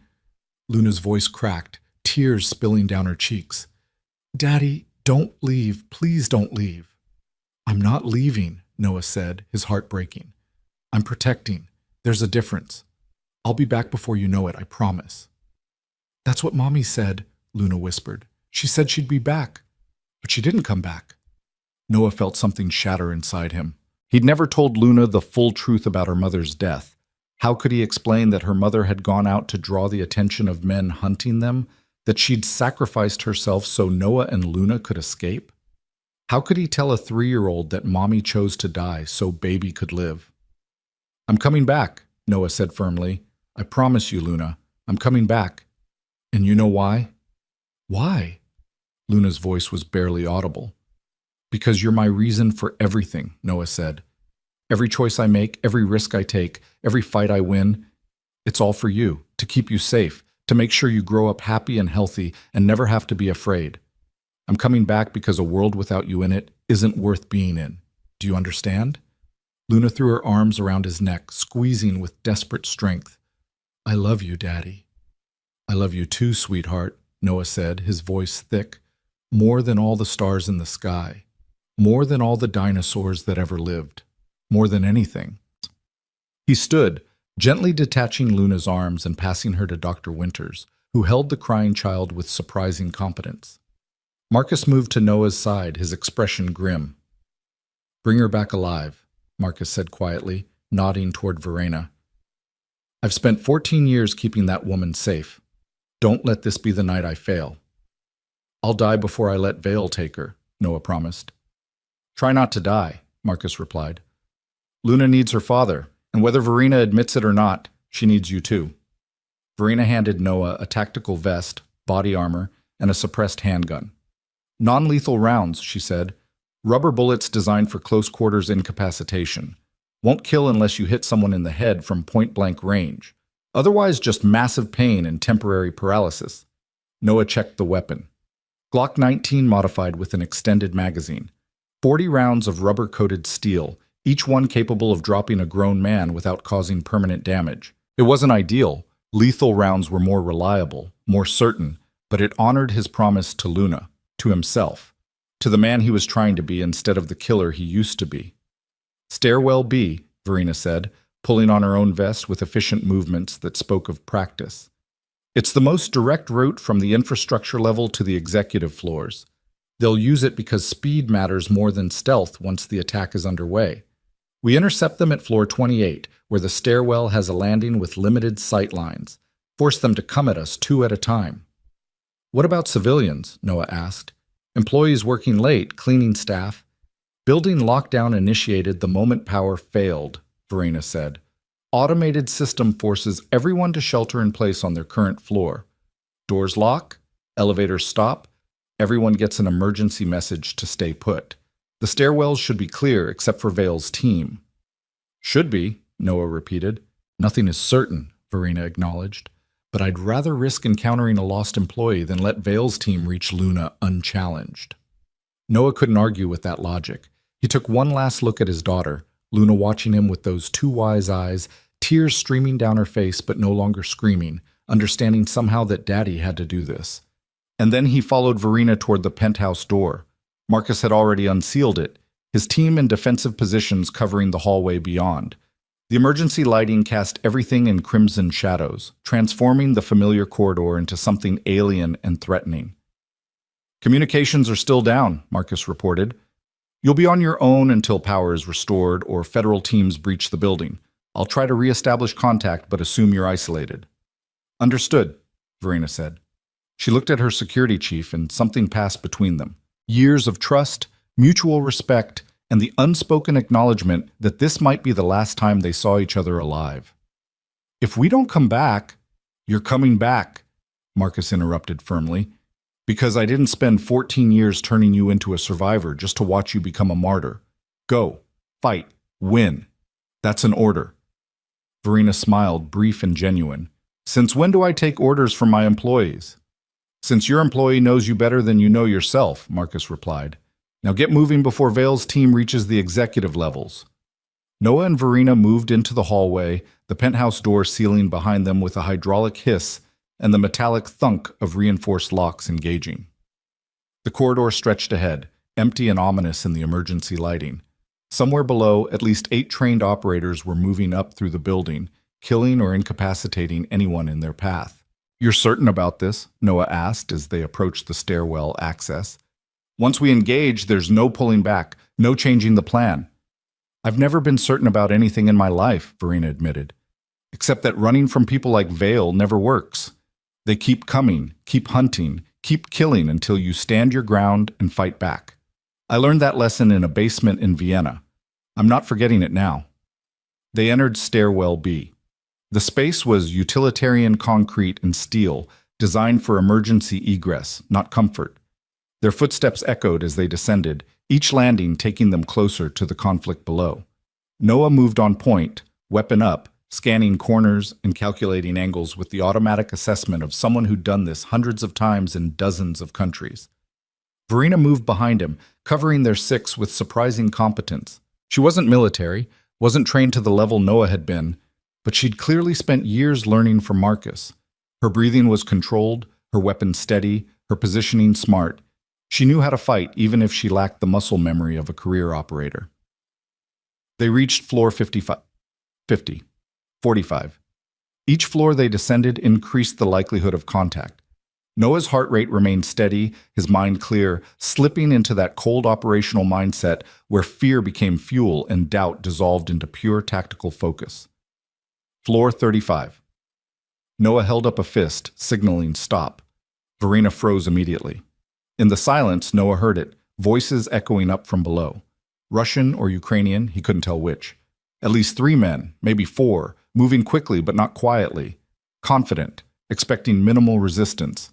Noah turned to Verena, used hand signals Marcus would have taught her. 4 hostiles, 2 floors below. Setting ambush position here. She nodded, understanding. They positioned themselves on the landing between floors 33 and 32. Noah took the high ground, pressed against the wall where he'd have first shot at anyone coming up the stairs. Verena positioned herself lower, where she could provide crossfire and catch anyone who made it past Noah's initial engagement. The voices grew louder, footsteps on concrete, heavy and fast. Noah controlled his breathing, finger resting lightly on the trigger guard. Not yet. Not yet.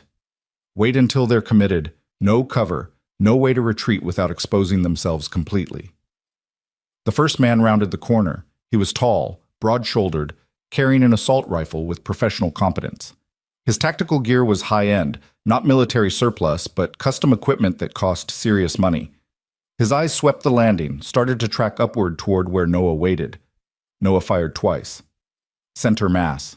The rubber rounds hit with devastating force, designed to transfer maximum kinetic energy without penetration. The man's body armor absorbed some impact, but not enough. He went down hard, gasping, temporarily paralyzed by the massive trauma to his nervous system. The second man was already moving, weapon coming up. Noah fired again, this time aiming for the exposed thigh where no armor protected the major muscle groups. The man screamed, dropping his rifle as his leg collapsed beneath him. Third man. Fourth man. Both emerging onto the landing with weapons raised.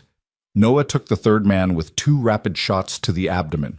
Verena engaged the fourth, her aim good but not great, hitting him in the shoulder instead of center mass. The man spun, his own weapon discharging harmlessly into the concrete ceiling. Noah fired once more, striking the fourth man in the chest. He collapsed. 4 men down in less than 6 seconds. But there were more. Noah heard them coming, heard the change in cadence as the tactical team realized they'd encountered resistance. Heard orders shouted in Russian, the universal language of military operations cutting through nationality and ideology. They're regrouping, Verena said, slightly breathless, probably calling for backup. Or preparing to rush us with overwhelming force, Noah replied. We can't stay here. They'll suppress us with automatic fire, then advance under cover. We need to move, change position, keep them reactive. They descended rapidly, taking the stairs 3 at a time. Noah led them to floor 28, the position Verena had originally identified. The landing here was larger, with the maintenance door offering potential exit if they needed to abort. Better sight lines, better tactical options. They'd barely set up when the team came, not cautiously this time, not assuming easy victory. They came hard and fast, 6 men moving with coordinated precision, laying down suppressing fire that chewed concrete and sent dust billowing through the stairwell. Noah and Verena both dove for cover, the maintenance door providing minimal protection. "They're not using non-lethal rounds," Verena shouted over the gunfire. "Vale's done being subtle," Noah replied. He blind-fired around the corner, not expecting to hit anything but forcing the advancing team to slow their approach. "We need to break their formation, force them to spread out." "The maintenance corridors," Verena said. "If we can lure them into the service passages, split them up." "Too risky," Noah said. "We don't know those corridors as well as the stairwells. Could get trapped." "I know them," Verena insisted. "I've walked every inch of this building. Trust me." Noah looked at her, really looked at her, and saw the same desperate determination he felt when thinking about Luna. This was her building, her empire, her fortress. She knew it the way he knew how to fight, with absolute certainty born of necessity. "Lead the way," Noah said. Verena pulled the maintenance door open. They slipped through as bullets sparked off the closing metal, entering a narrow corridor lit by failing emergency lights. The space was claustrophobic, designed for workers to access building systems, not for tactical operations, which made it perfect for an ambush. Verena led them 40 feet down the corridor, then into a junction where 3 passages met. "They'll come through that door," she said, pointing. "We set up here, in this alcove.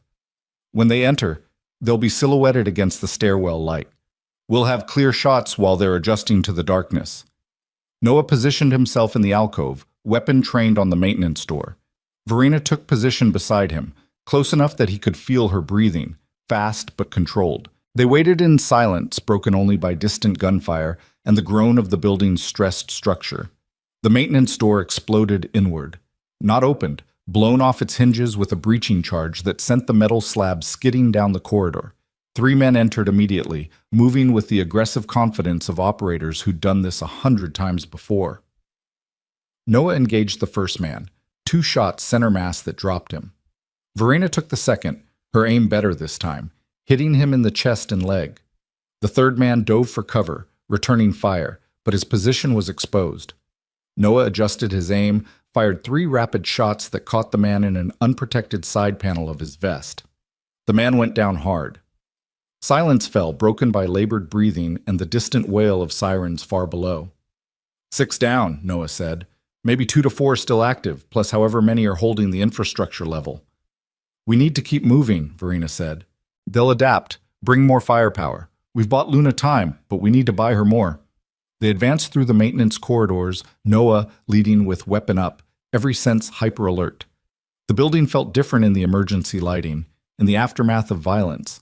Like a living thing wounded and angry, its steel bones groaning protest against the invasion. They reached a service elevator, the kind used to move equipment between floors without disturbing regular building traffic. Verena pressed the call button.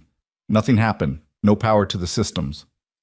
"Manual override," she said, pulling open an access panel. Her fingers flew over mechanical controls that bypassed electronic systems. The elevator lurched to life, its ancient backup motor grinding as it descended. "Where are we going?" Noah asked. "The infrastructure level," Verena said. "If Vale's team is still holding it, we take it back. Cut off their control of building systems. Restore power, communications, bring federal response crashing down on whatever's left of their operation. That's their stronghold," Noah pointed out. "They'll have it fortified, defended. Walking into it is suicide." "Walking into it through the front door is suicide," Verena corrected. "We're taking the maintenance access tunnel. Comes up behind the main infrastructure room.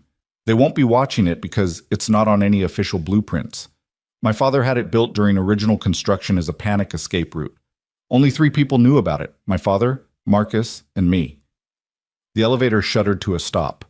The doors opened onto a sub-basement level that looked like it belonged in a completely different building. raw concrete, exposed pipes, the primal guts of the tower's infrastructure. Water dripped somewhere. Steam hissed. The air was thick and hot, heavy with industrial smells. Verena led them through a maze of passages, turning left, then right, then left again with absolute certainty. They descended a steep staircase into an area so deep Noah could feel the weight of the building above them, 75 floors of steel and concrete pressing down like the ocean depths. They reached a wall that looked solid. Verena pressed her palm against specific points. No electronic lock here, just mechanical pressure points that only worked if you knew exactly where and how to push. The wall swung inward, revealing a narrow tunnel barely wide enough for one person. "This tunnel is 100 yards long," Verena whispered. "Comes up in a storage closet adjacent to the main infrastructure control room. When we emerge, expect immediate contact. They'll have at least 2 men guarding the controls, maybe more." "How do you want to play this?" Noah asked. "Fast and overwhelming," Verena said. "We come through that door like the wrath of God. No hesitation, no mercy. Hit them before they can respond, secure the control room, restore systems." Noah studied her face in the dim emergency lighting. She looked fierce, determined, every inch the CEO who'd built an empire through will and ruthlessness. But underneath, he saw the 14-year-old girl who'd survived a basement in Vienna, who'd learned that the only way to be safe was to be stronger than every threat. "Let's end this," Noah said. They entered the tunnel. It was claustrophobic, dark, the emergency lighting barely penetrating this far into the building's hidden places. Noah led, moving carefully but quickly, his weapon up despite the tight quarters. Behind him, he could hear Verena's controlled breathing, the soft scuff of her shoes on concrete. They reached the far end. Noah pressed his ear against the wall panel, listening. Voices. At least 3 men, speaking Russian, relaxed and confident. They thought they'd won, thought the building was locked down, the extraction team successfully engaging the defenders above, their mission almost complete. They were wrong. Noah looked back at Verena. She nodded once, fierce and certain. He turned, braced himself, and hit the release mechanism. The panel swung outward into a storage closet. Noah was through it before the panel finished opening, weapon up, already tracking targets. The infrastructure control room beyond was vast, filled with servers and control panels and monitoring stations. 2 men stood at the main console. A third sat in a chair, clearly the team leader coordinating something on a laptop. All 3 turned at the sound of the panel opening. Noah shot the closest man before he could raise his weapon. Verena emerged behind Noah, engaging the second man with 3 rapid shots that dropped him. The team leader was faster, diving behind a server rack while drawing his sidearm. "You are making a mistake," he called out in accented English. "We have no interest in killing you. Just surrender Ms. Drake and your daughter will not be harmed." "Not happening," Noah shouted back, using the communication to locate the man's position behind the servers. "Your team is down. 6 operators neutralized. It's over." 6 out of 14, the team leader corrected. The rest are still advancing. By now they have reached the 40th floor. Soon they will reach the 15th floor, and then the penthouse. Your daughter will be taken whether you surrender or not. The only question is how many more people die before that happens. 14. Noah's blood ran cold. They'd only encountered 10 men total, which meant 4 more were somewhere in the building, moving toward Luna. Even with Marcus's defense, even with reinforced doors and defensive positions, 4 professional operators could potentially breach the penthouse, given enough time and explosives. "We need to move," Noah said to Verena. "Now. End this and get back to Luna." Back. Verena was already at the main console, her fingers flying over controls. 30 seconds to restore primary power. Communications will come up immediately after. The team leader laughed. 30 seconds is longer than you have. Noah saw the flash of movement, the team leader rolling out from behind the server rack with weapon raised. He fired twice, not at Noah, but at Verena. Noah threw himself in front of her, felt the impact of bullets against his tactical vest, the massive force driving air from his lungs. He went down hard but fired even as he fell, his own shots catching the team leader in the chest and shoulder. The man spun, his weapon clattering away.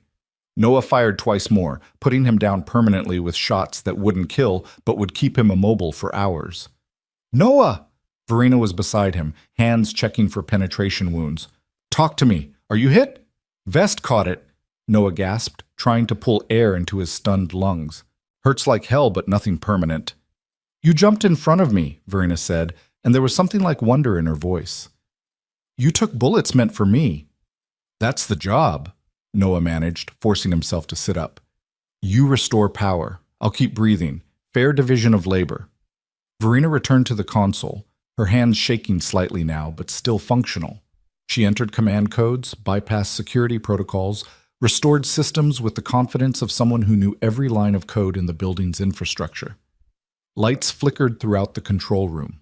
Once, twice, then steady illumination replaced the emergency red, harsh and bright and beautiful. Computer screens came to life. Ventilation systems hummed back to full power, and most importantly, communication systems reconnected with the outside world. "This is Verena Drake to all security personnel," she said into the restored radio system. "Primary power restored. Hostile forces are active in the building. 4 operators last known position floors 40 to 50. Priority protection for penthouse level. Federal response. This is Drake Industries CEO requesting immediate tactical support. We have hostile operators in the building and civilians at risk." The response was immediate and overwhelming. Agent Chen's voice crackled through. "Ms. Drake, this is Chen. FBI tactical teams are breaching now. Hold your position. Do not engage further. Let us secure the building." "Negative," Verena replied. "My head of security and a civilian child are in the penthouse with 4 hostile operators approaching. I'm not waiting for protocol while they're at risk." "Ms. Drake," Verena cut the connection. She looked at Noah, who was climbing to his feet with some difficulty, his chest a massive bruise of pain, but nothing broken, nothing fatal. "Can you move?" she asked. "Can I move fast enough to reach Luna before Vale's operators?" Noah asked in return. "That's the real question." "The service elevator we came down on," Verena said. "It's slow, but it doesn't stop at every floor like the main elevators. We can ride it straight to 55. They ran, pain and exhaustion forgotten in the desperate race against time and enemies. The service elevator was where they'd left it, still on emergency power, still functional. They rode it up, floors ticking past with agonizing slowness. 40, 45, 50. Noah checked his weapon. 8 rounds remaining. Not enough for 4 trained operators unless every shot counted, unless he was faster and smarter and luckier than he'd ever been. 55. The doors opened onto chaos. The penthouse hallway was a war zone.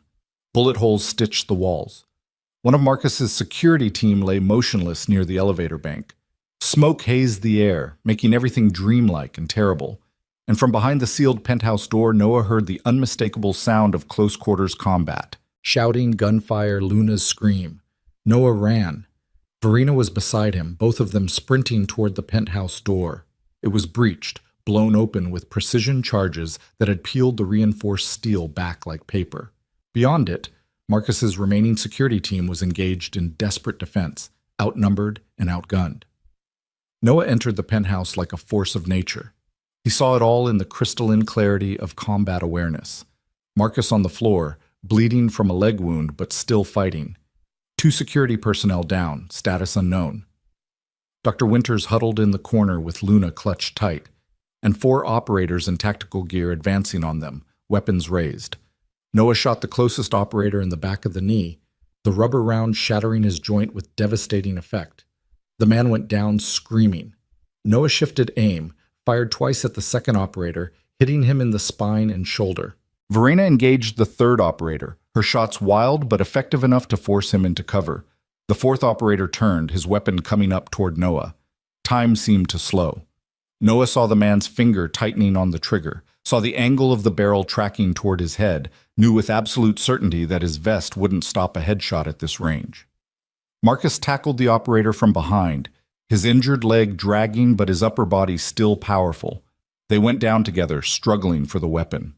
Noah closed the distance in 3 strides, kicked the operator's gun away, and struck him twice in the face with controlled violence that left the man unconscious but alive.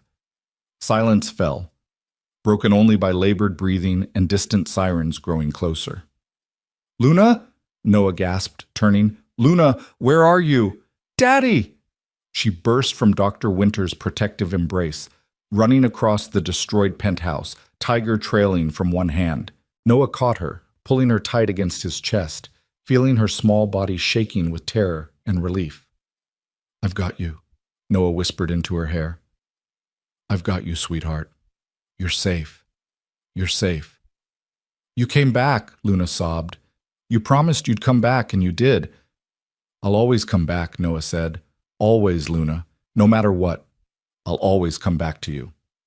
Behind them, federal tactical teams poured into the penthouse. Agent Chen appeared, taking in the scene with professional assessment. 4 neutralized operators, casualties among the security team, but both primary targets alive and unharmed. "Ambulances are on the way," she said. "Marcus needs immediate medical attention. We have 13 suspects in custody throughout the building, 1 deceased from prior injuries. But Noah—" She paused, her expression grim. "We didn't capture Corin Vale. He wasn't here. This was all his team, his operation, but the man himself is still at large." Noah felt cold certainty settle over him. Vale had never intended to lead the attack personally. He'd sent his team as a test, a probe, seeing if he could successfully extract Verena from her fortress. And now he knew the answer. He couldn't, not with conventional assault, which meant he'd adapt, escalate, try something more drastic, more desperate. The war wasn't over. It had just entered a new, more dangerous phase. But as Noah held Luna, as Verena moved to Marcus's side and began coordinating with federal responders, as the building slowly returned to something resembling normalcy, Noah allowed himself one moment of gratitude. They'd survived. Tonight, against overwhelming odds, they'd stood their ground and survived. And tomorrow, when Vale came again, they'd be ready. The aftermath of the assault transformed Ravel Dynamics Tower into a crime scene that would take federal investigators 3 days to fully process. Noah sat in a temporary command center that Agent Chen had established on the 45th floor, watching Luna sleep on a makeshift bed of cushions pulled from executive chairs. Dr. Winters had stayed despite the chaos, her quiet competence becoming an unexpected anchor for Luna as the adrenaline faded and the reality of what they'd survived settled in. Marcus was in surgery at Metropolitan Hospital, his leg wound more serious than he'd let on during the firefight. Verena had wanted to go with him, but Agent Chen had vetoed the idea with the flat authority of someone who'd seen too many protected witnesses killed in hospital parking lots. Instead, Verena paced the command center like a caged predator, her expensive suit replaced with borrowed tactical clothing that made her look less like a CEO and more like what she'd become during the attack. A soldier defending her territory. "Vale's team leader is talking," Agent Chen said, entering the room with a tablet. "Turns out facing life in a federal supermax makes people surprisingly cooperative. He's given us names, locations, operational details. We're executing raids across 6 states as we speak." "But not Vale himself," Noah said, knowing the answer before Chen spoke. "Vale wasn't at any of the locations," Chen confirmed. "He's too smart to be anywhere his team knew about. They received orders through encrypted channels, dead drops, cutouts, classic intelligence tradecraft designed to protect the principal from exposure." Verena stopped pacing. "So we neutralized his team, but the actual threat remains untouched." "That's one way to look at it," Chen said. "Another way is that Vale just lost his primary operational asset, 14 trained operators, all either in custody or in the hospital. That's not something you rebuild overnight. It takes years to recruit, vet, and train that kind of capability. For now, Vale is effectively neutered." "For now," Noah repeated, "until he rebuilds, or hires a new team, or gets desperate enough to act personally." Chen sat down across from him, her expression weary. "You're not wrong. Vale is still dangerous, but he's also smart enough to recognize when he's been beaten tactically. Tonight was a disaster for him. Total loss of assets, no mission success, increased federal attention. Most rational actors would cut their losses, disappear, resurface somewhere else with a new identity and new operations." "Is Vale a rational actor?" Verena asked. Chen hesitated. "That's the question, isn't it? Every profile we have says yes. He's methodical, patient, risk-averse, when it doesn't serve his interests. But this entire operation has been uncharacteristically aggressive for him. Attacking a fortified corporate headquarters in a major American city? That's not his usual style. He prefers softer targets, less attention, cleaner exits. Which means someone is pushing him, Noah said, the pieces clicking together. Someone with enough leverage to make Vale take risks he'd normally avoid. Someone who wants Verena badly enough to burn Vale's entire operation to get her. Verena's face went pale. My father's enemies. The ones who wanted Ravel Dynamics destroyed when he died.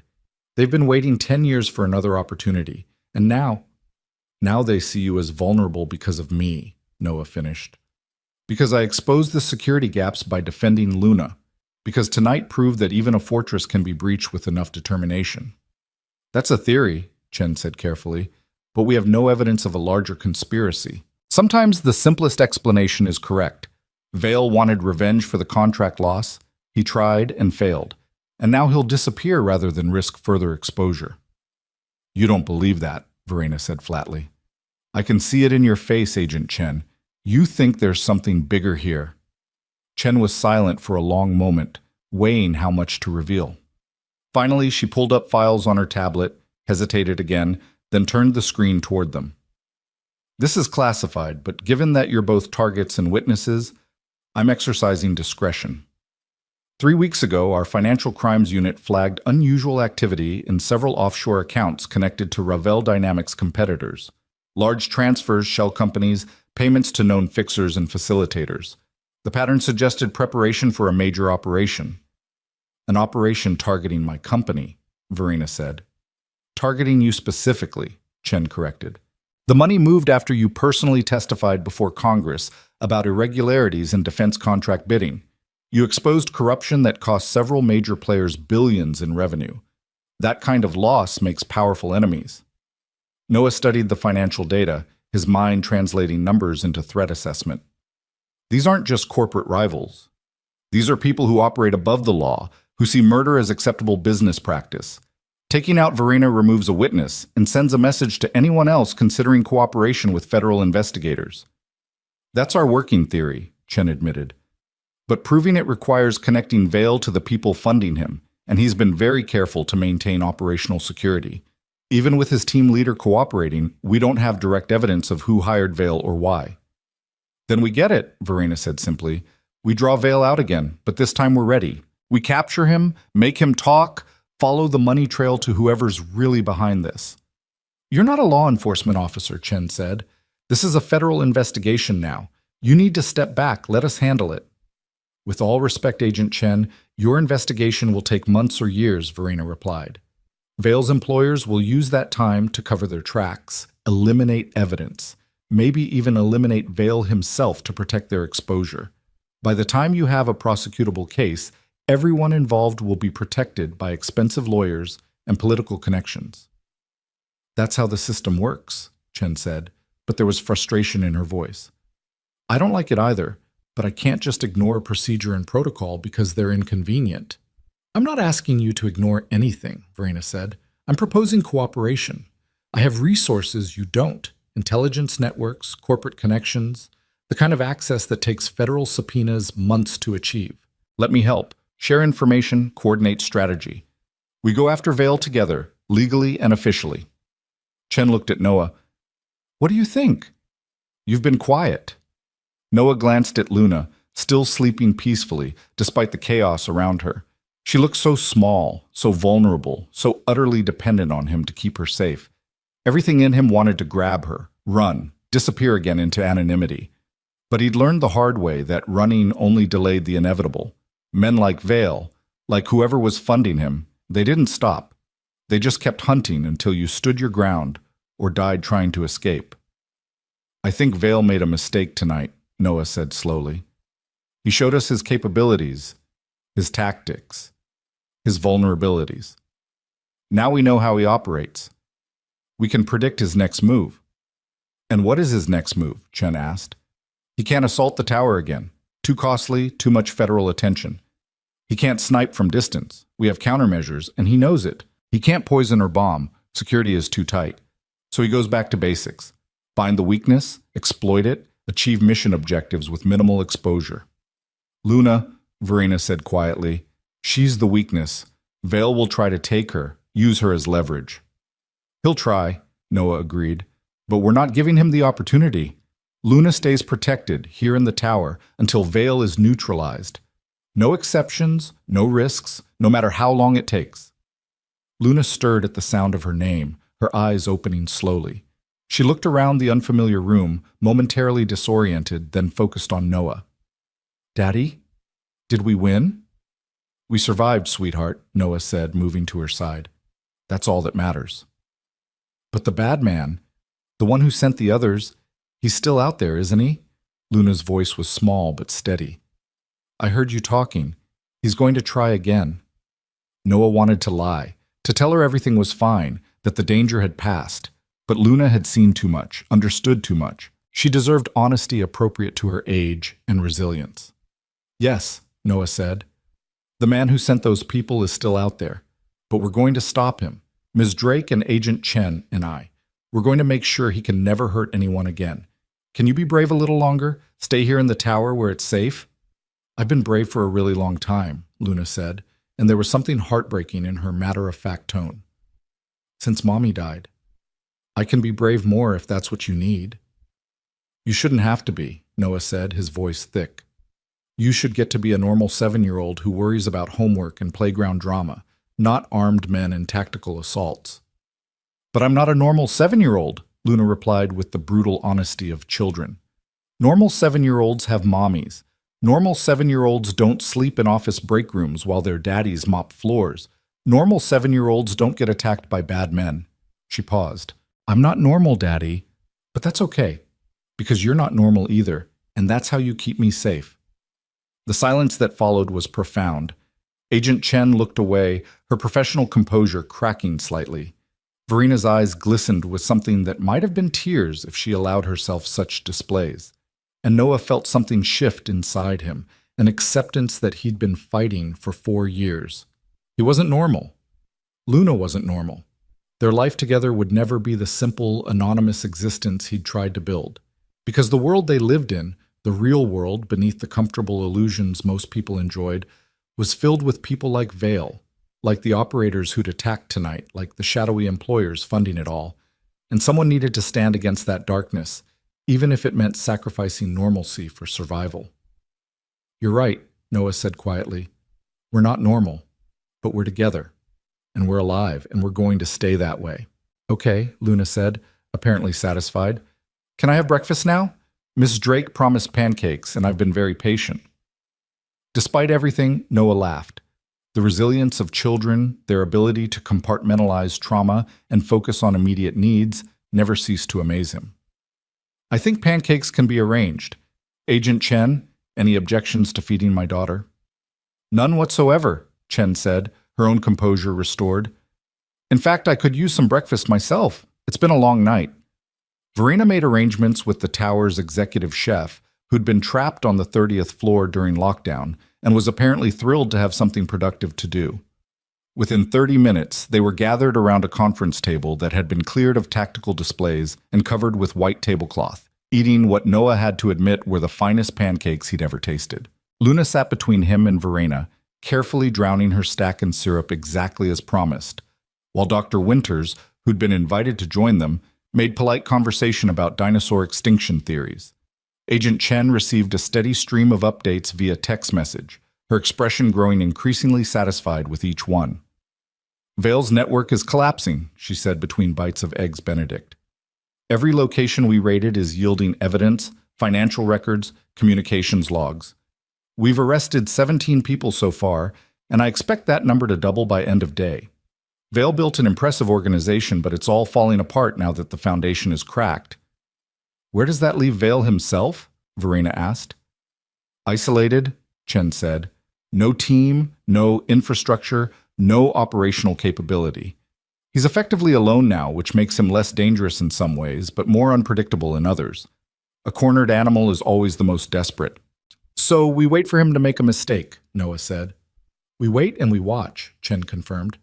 "Every known associate is under surveillance, every communication channel is monitored, every border crossing, every airport, every possible escape route is flagged. Sooner or later, Vale will surface. And when he does, we'll be ready." Luna finished her pancakes, pushed her plate away with satisfaction, then turned to Verena. "Ms. Drake, when this is all over, When the bad man is caught, can I go back to my real school?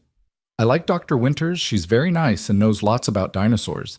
But I miss my friends. I miss recess and art class and library time. Verina's expression softened in a way Noah had never seen before.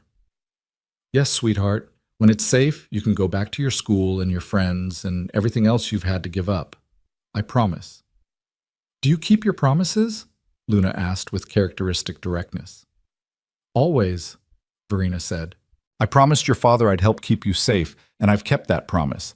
I promised you pancakes, and you got pancakes. I don't make promises I can't keep, Luna.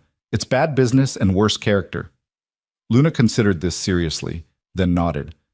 Okay, I believe you. She yawned, the early morning finally catching up with her adrenaline-fueled reserves. Can I go back to sleep now?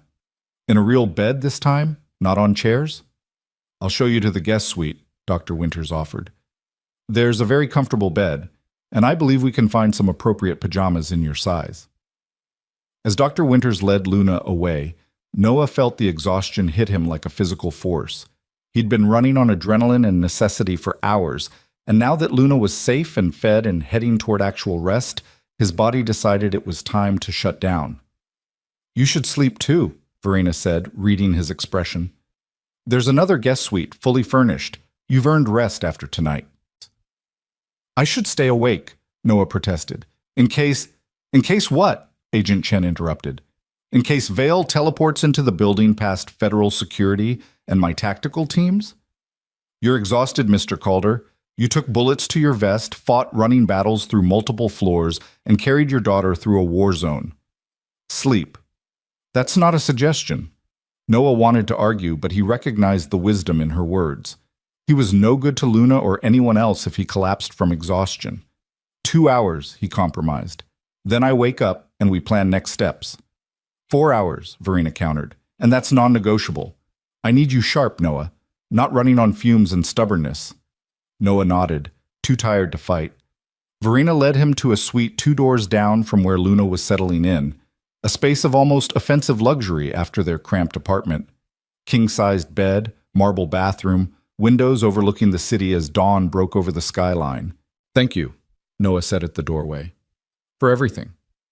For protecting Luna, for fighting beside me, for doing what anyone decent would do, Verina interrupted. Don't thank me, Noah. If anything, I owe you thanks. You could have taken Luna and run when all this started. Could have let me face Vale alone. Instead, you stood your ground and saved countless lives in the process. That's not something I take lightly. I didn't do it for gratitude, Noah said. I did it because running wasn't going to work anymore.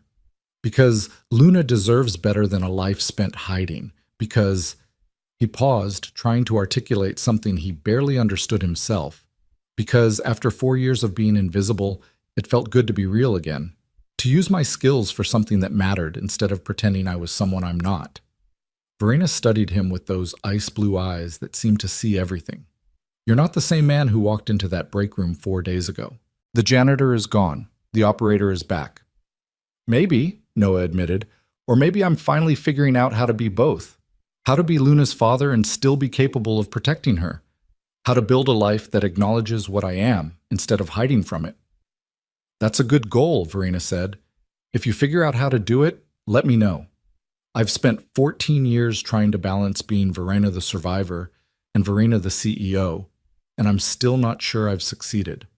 Most days I feel like I'm playing a role, pretending to be the confident leader while inside I'm still that terrified 14-year-old in a basement, waiting for someone to save me.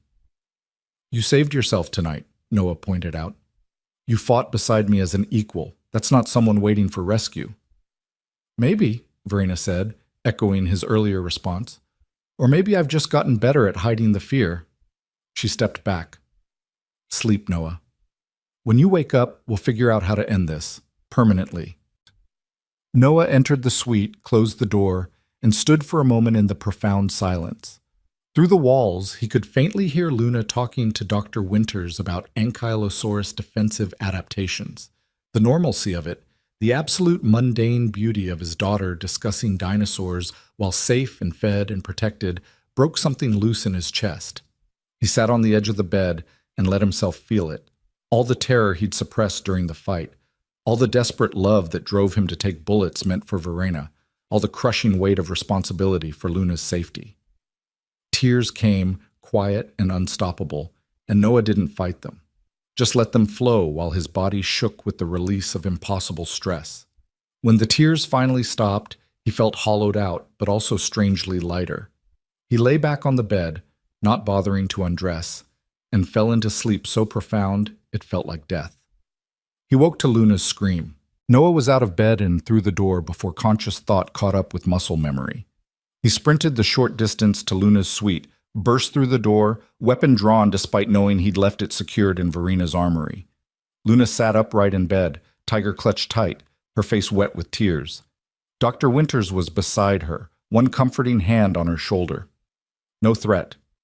No danger. Just a child waking from nightmares that were really memories. "I'm here, sweetheart," Noah said, crossing to the bed and pulling Luna into his arms. "I'm right here. You're safe." "I dreamed the bad men came back," Luna sobbed. "They took you away and I was all alone and no one could find me and I was so scared, Daddy. So scared." "Just a dream," Noah murmured, rocking her gently. "Just a dream. I'm here. I'm not going anywhere, I promise." "You can't promise that," Luna said with devastating clarity. "Mommy promised too. She said she'd come back and she didn't. You can't promise you won't leave too." Noah felt his heart shatter. He'd spent 4 years trying to protect Luna from this exact realization that the world was cruel and random and full of losses that no amount of love could prevent.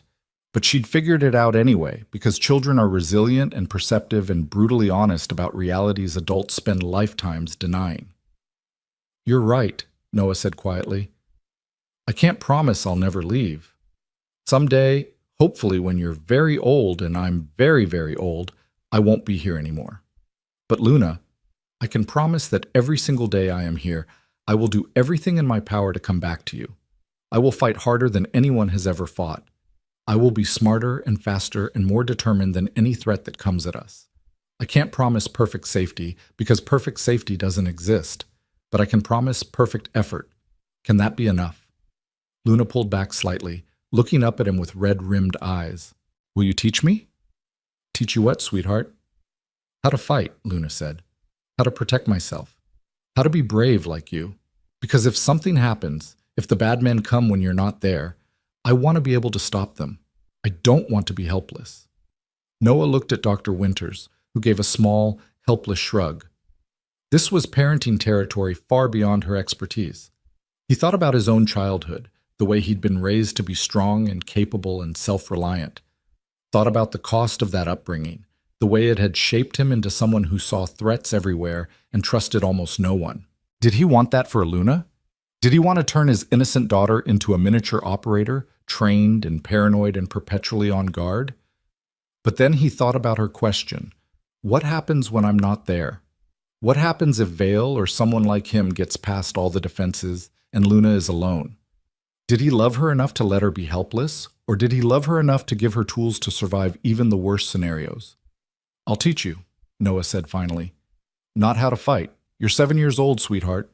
But I'll teach you how to be aware, how to recognize danger, how to get to safety when you need to, how to be smart and careful and prepared. Is that okay?" "When do we start?" Luna asked. "Tomorrow," Noah said, "after you've slept and eaten and played with your dinosaurs.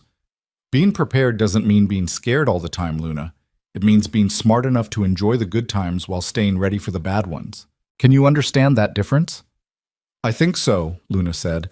"Like how Ankylosaurus had armor but still played and ate plants and did normal dinosaur things. The armor was just there in case predators came." "Exactly like that," Noah said, grateful for his daughter's dinosaur obsession providing perfect metaphors. "You're going to learn to be an Ankylosaurus, protected but not scared, ready but not hiding, okay?" "Okay," Luna agreed. She yawned, her body finally accepting that the nightmare was over and sleep was safe. "Will you stay until I fall asleep?" "I'll stay as long as you need," Noah promised. He sat on the edge of her bed, holding her hand while Dr. Winters dimmed the lights and quietly excused herself. Luna's breathing gradually steadied. her grip on his hand loosening as sleep reclaimed her. Noah sat in the darkness, watching his daughter's peaceful face, and wondered what kind of world would make a 7-year-old ask to learn self-defense. A world like the one they lived in, he supposed. A world where predators like Vale existed, where violence was always one bad decision away, where survival required constant vigilance. He hated that world, hated that Luna had to grow up in it, aware of dangers that most children her age never even imagined. But she was alive, and aware, and resilient in ways that gave him hope. Maybe that was enough. Maybe teaching her to be an ankylosaurus, armored but not aggressive, protected but not paranoid, was the best he could offer. He stayed until he was certain Luna was deeply asleep, then slipped out quietly. The hallway was empty, the tower settling into an uneasy peace as federal agents maintained their perimeter and investigators continued processing evidence 30 floors below. Noah found Verena in her private office, surrounded by monitors displaying news coverage of the attack. Every major network was running the story. Attempted assault on Ravel Dynamics, multiple arrests, CEO safe but shaken. Speculation ran wild about motives and connections. Talking heads debating corporate espionage versus terrorism versus simple criminal enterprise. "They're calling you a hero," Verena said without turning around. "The janitor who saved the CEO and stopped a terrorist attack. There are already 3 different production companies wanting to option your life rights for a movie." "I don't want to be a hero," Noah said. "I want to be invisible again." "Too late for that," Verena replied. "Your face is on every news site, every social media platform. The invisible janitor doesn't exist anymore. Now you're Noah Calder, the mysterious security professional with classified past who single-handedly defended one of America's largest defense contractors." Noah felt cold dread settle in his stomach. Vale will see that coverage. He'll know exactly who I am now, what I'm capable of. He'll adapt his strategy. "Yes," Verena agreed, "which is why Agent Chen and I have been discussing options. She wants to put you in witness protection immediately. New identity, new location, new life for you and Luna. Disappear completely while the investigation continues." "What do you want?" Noah asked. Verena finally turned to face him. "I want you to stay. Work for me officially as Director of Security. Help me rebuild the protocols that failed tonight. Use your expertise to make sure no one can ever breach this fortress again. And yes, that's selfish. I'm asking you to stay in danger to benefit my company.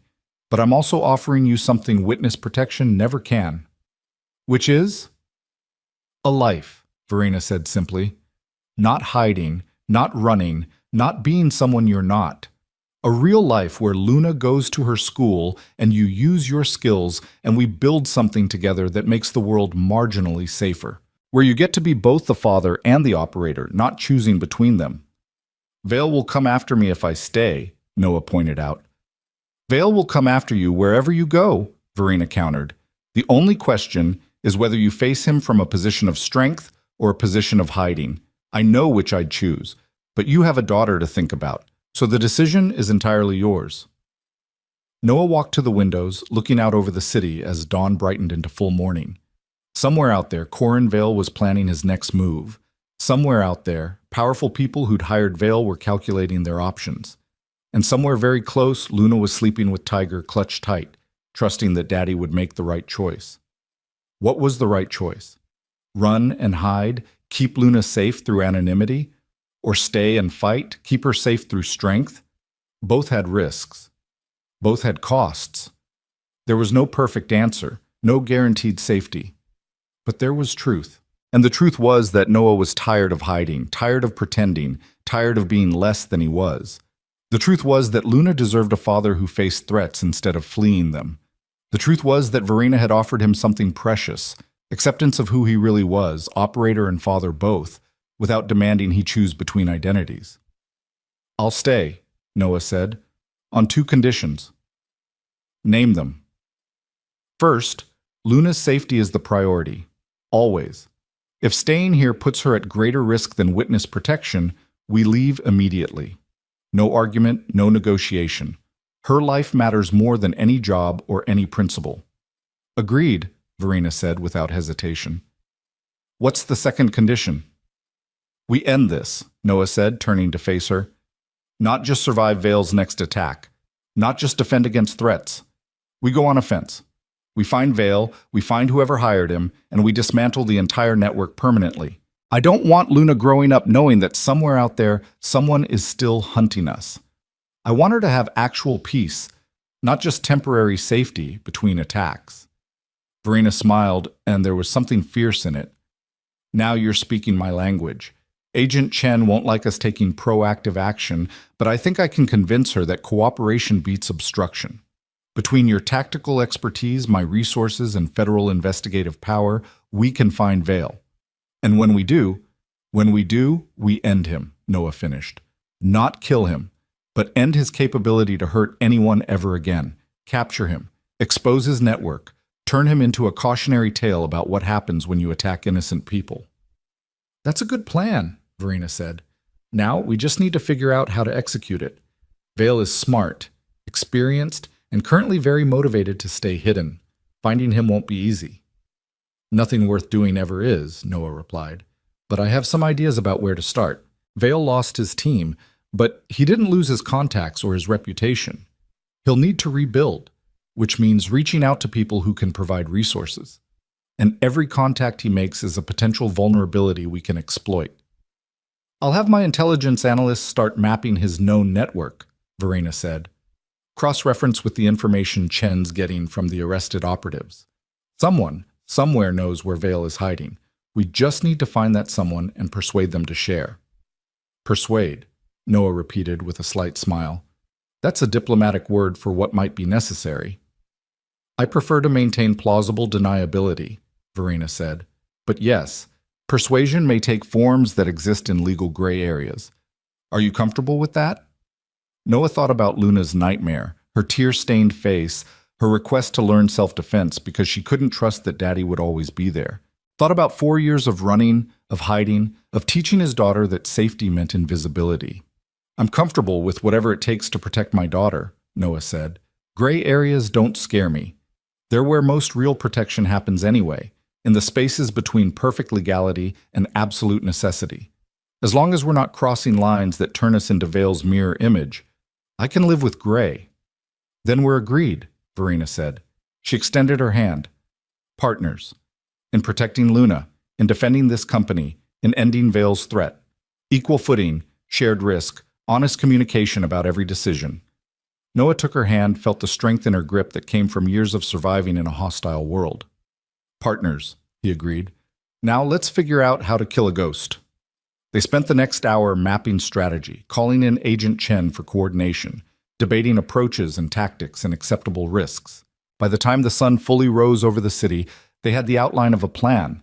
Aggressive, dangerous, possibly insane, but with enough chance of success to be worth attempting. And in the guest suite 2 doors down, Luna slept peacefully, unaware that her father and the CEO, who'd become an unexpected ally, were planning a war on her behalf. Unaware that somewhere in the city, Corin Vale was making plans of his own. Unaware of anything except that Daddy had promised to come back. And Daddy always kept his promises. Almost always, Noah corrected himself, because perfect promises were impossible in an imperfect world. But he could try. Could fight harder than he'd ever fought, be smarter than he'd ever been, risk more than was reasonable or sane. For Luna, he could do anything, even hunt a ghost. The ghost revealed himself 3 weeks later, not through carelessness, but through calculated desperation. Noah was teaching Luna basic situational awareness in Verena's private gym, how to identify exits, how to recognize when someone was watching, how to move through space with purpose instead of distraction. When Agent Chen's call came through, he listened for 30 seconds, his expression darkening with each word, then carefully set down his phone and crouched to Luna's level. Sweetheart, I need you to go with Dr. Winters for a while. Daddy has work to do. Luna's face, which had been bright with concentration moments before, closed off with the premature wisdom of a child who'd learned that work meant danger. The bad man? We have information about where he might be, Noah said carefully. Ms. Drake and I need to go check it out, but you'll be safe here with Dr. Winters and Marcus's team. Marcus had returned from the hospital 2 weeks prior, his leg still healing but his determination intact. He'd immediately resumed command of Verena's security, implementing new protocols that turned the tower into something approaching a military installation. Luna had adopted him as a surrogate uncle, much to the grizzled operator's poorly concealed delight. "Promise you'll come back," Luna said, and Noah heard the fear beneath her forced calm. "I promise I'll do everything I can," Noah replied, holding to the honest formulation they'd agreed upon. "And you know what? When I get back, we'll go get real pancakes. Not from the tower chef, from that diner you love, the one with the jukebox." "The one outside?" Luna's eyes widened. "But we haven't left the tower in 3 weeks." "I know," Noah said. "And if tonight goes the way we're planning, we won't need to stay locked in here anymore. You can go back to your real school, see your real friends, have your real life back. How does that sound?"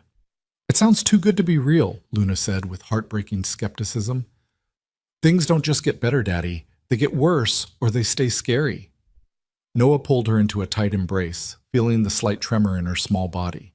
3 weeks of lockdown had taken their toll despite everyone's best efforts. Luna was resilient, but resilience had limits. She needed normalcy, needed childhood, needed to be more than just a target in a corporate fortress. "Sometimes things do get better," Noah said quietly.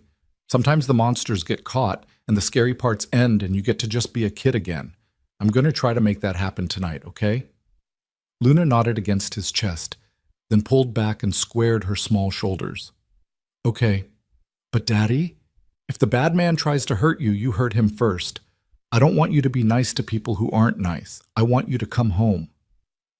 The words from a 7-year-old carried weight that made Noah's chest ache. "I will, sweetheart. I promise I'll come home." Dr. Winters appeared in the doorway, reading the situation with her usual perceptiveness.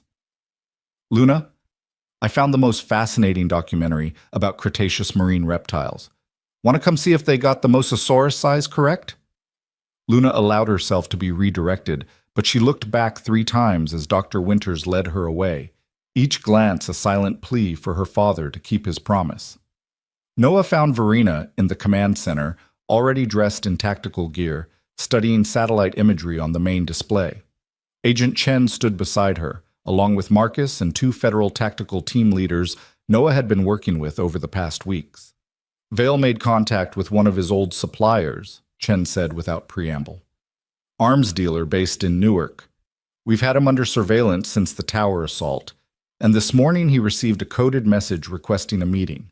Tonight, 10 p.m., at an abandoned industrial site near the port." "Could be a trap," Noah said immediately. "Vale knows we'd be monitoring his associates. He could be using this to draw us out." "Could be," Chen agreed. "But our source inside the suppliers organization confirms Vale is desperate. He's lost everything: his team, his reputation, his operational capability. The people who hired him are demanding results or refunds, and Vale doesn't do refunds. He needs weapons, equipment, probably trying to recruit new operators for one last attempt." "One last attempt at what?" Verena asked. "He has to know the tower is impregnable now. Even with new resources, he can't succeed where 14 trained operators failed." "He's not targeting the tower," Chen said, and Noah felt ice flood his veins. "According to our source, Vale is done with direct assault. He's going for leverage. Specifically," she paused, her expression grim, "he's asking about extraction specialists. People who can grab targets from protected locations and disappear without trace." "Luna," Noah said flatly. "He's going after Luna directly." "We don't know that for certain," Chen said, but her tone said otherwise. "But yes, that's the logical conclusion. Vale knows he can't get to Verena through force, so he's reverting to his original plan. Take Luna, force you to cooperate, complete his mission that way." Noah's hands clenched into fists. For 3 weeks, they'd been playing defense, waiting for Vale to make a mistake. And now he had. Not through carelessness, but through the desperate logic of a man with no options left. Vale was gambling everything on one final move, and that made him either brilliantly unpredictable or suicidally reckless. "So we take him tonight," Noah said. "At the meeting, he's expecting an arms dealer and maybe federal surveillance. He's not expecting us to be there waiting." "That's the plan," Chen confirmed, "but understand the risks. If Vale suspects a trap, he won't show. If we spook him, he disappears and we're back to square one. And if he does show and we engage, there's a chance he escapes, or worse, people get hurt. This is not a clean, simple operation. Nothing about this has been clean or simple, Verena said. But Chen's right. We need to be smart about this. Vale is cornered, which makes him dangerous. We can't just rush in with overwhelming force. So what do you suggest? Noah asked. Verena pulled up architectural plans of the industrial site. The meeting is in a warehouse that's been abandoned for 5 years. Multiple entry points, lots of cover, good sight lines in all directions. Perfect for Vale to observe approaches and have escape routes. If we flood the zone with federal agents, he'll see them coming and abort. So we don't flood the zone, Noah said, understanding her logic. We go small, minimal footprint. Make it look like the arms dealer showed up alone, exactly as expected. With you inside, Verena finished, disguised as the dealer's associate. Close enough to positively identify Vale. Signal federal teams when you've confirmed his presence. Then Chen's people move in from pre-positioned locations, and we take him cleanly. That's insane, Marcus said. You're proposing Noah walk into a meeting with a professional killer who has every reason to shoot first and ask questions. Never. One wrong look, one tiny tell, and Vale puts a bullet in him. Vale needs this meeting, Noah countered. He's desperate, which means he's taking risks he'd normally avoid. And I can pass as a criminal associate. I've done undercover work before. If the approach is right, if the dealer sells it properly, Vale will engage long enough for positive ID. And if he doesn't, Marcus pressed, if he smells the trap? Then I'm alone in a warehouse with a killer and limited backup, Noah said. I understand the risks, Marcus. But we're not getting another opportunity like this. Vale is exposing himself out of desperation. We either exploit that or we wait for him to regroup, rebuild, and come after Luna with better planning. I'm not willing to let that happen. Neither am I, Verena said. But I'm also not willing to send you in without backup. I'm coming with you. The room erupted in immediate protest. Agent Chen's voice cut through the chaos. Absolutely not. You're the target, Ms. Drake. Having you anywhere near Vale is exactly what will sell the trap, Verena interrupted. Think about it. Vale has been hunting me for weeks. If I suddenly appear at this meeting, not as a target but as the arms dealer's client, someone powerful enough to require high-end weapons and security, it creates a perfect narrative. Vale sees me, sees an opportunity, gets greedy. That greed makes him careless. Or it makes him immediately violent, Marcus said. The moment he recognizes you, he could just start shooting. Not if he thinks he can take me alive, Verena replied. Remember, Vale's employers want me captured, not killed. They need information, access codes, testimony recanted. A corpse doesn't provide any of that. If Vale thinks he has a chance to grab me in a semi-public location with limited security, he'll try negotiation before violence. That's a massive gamble, Chen said. Everything about this is a gamble, Verena replied. But it's a calculated one. Noah and I together sell a narrative. Former operator now working private security for a CEO who needs protection. Vale knows Noah's capabilities from the tower assault. He knows I have resources. Seeing us together in this context fits his understanding of the world. Seeing just Noah or just me would raise red flags. Noah studied Verena's face, looking for any sign of bravado or false confidence. But all he saw was the same cold calculation that had helped her survive 14 years of being hunted. She'd thought this through, war-gamed the scenarios, accepted the risks with open eyes. If we do this, we do it smart, Noah said. Full tactical support, snipers in position, extraction protocols if things go wrong. And the moment Vale moves aggressively, we put him down hard. No heroics, no trying to capture him if it risks our lives. Agreed, Verena said. I don't like this, Marcus said. Any of it. But I like the alternative even less. He turned to the tactical team leaders. Get your people in position 2 hours before the meet. Concealed overwatch, clear fields of fire, extraction vehicles ready. If this goes sideways, I want overwhelming response within 30 seconds. The team leaders nodded, already pulling out tablets to coordinate their units. Agent Chen looked like she wanted to argue further, but professionalism won out. I'm calling in additional federal resources. If Vale brought backup we don't know about, I want enough firepower on hand to handle it. And Ms. Drake, Mr. Calder, she paused, choosing her words carefully. If either of you dies tonight because of some misguided sense of obligation or revenge, I will personally testify at the inquiry about how this was a terrible idea that I strongly opposed. Clear? Crystal, Verena said. Now, let's get ready. We have 6 hours to prepare, and I'd rather not waste them arguing about risks we've all already accepted. The next 6 hours passed in a blur of preparation. Noah reviewed the operational plan with the tactical teams, memorized the warehouse layout, studied photographs of the arms dealer whose associate he'd be impersonating. The man, a Ukrainian named Dmitry with extensive criminal connections, had been convinced to cooperate through a combination of federal immunity and sheer terror at what Vale might do if he discovered he'd been compromised. Verena spent the time with her intelligence team, building a cover story that would withstand scrutiny.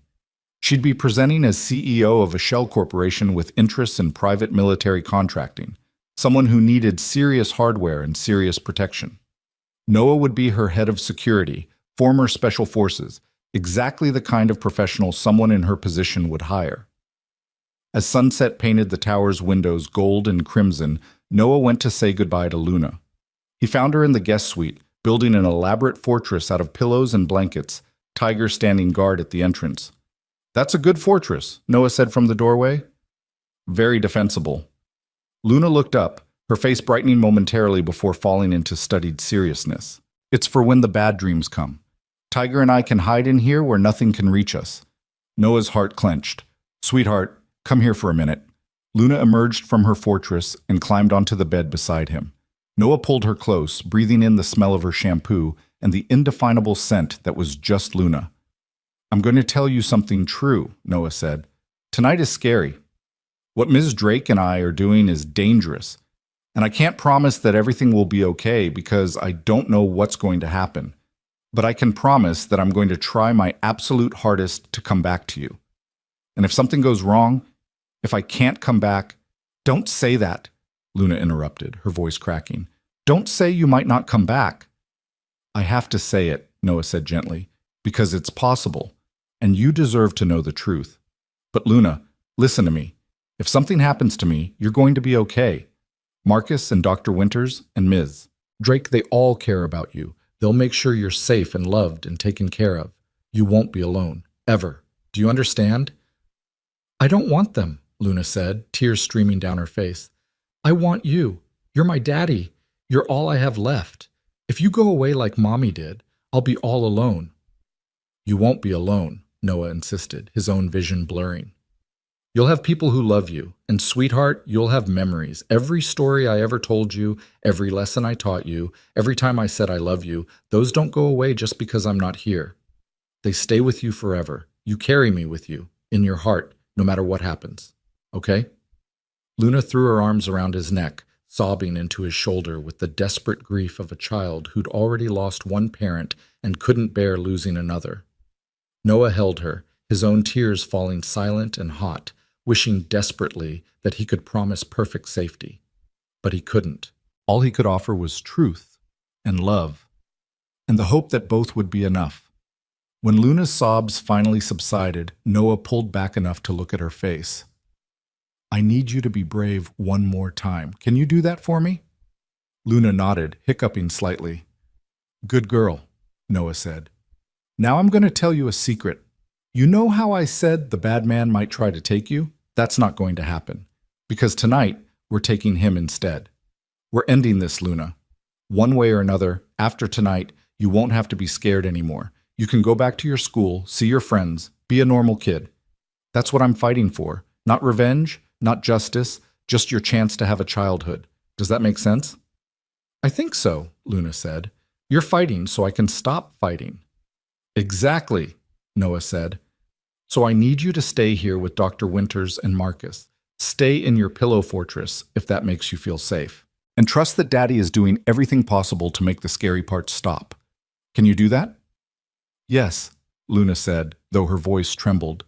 "But Daddy, after tonight, after the bad man is caught, can we get a real home?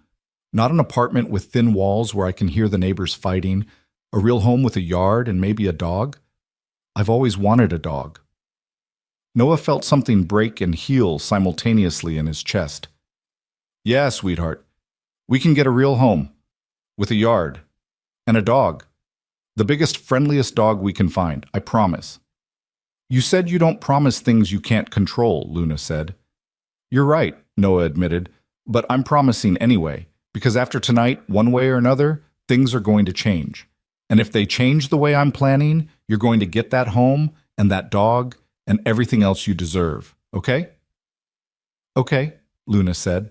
She kissed his cheek, a gesture so tender and trusting that Noah had to look away to maintain composure. I love you, Daddy. Come back.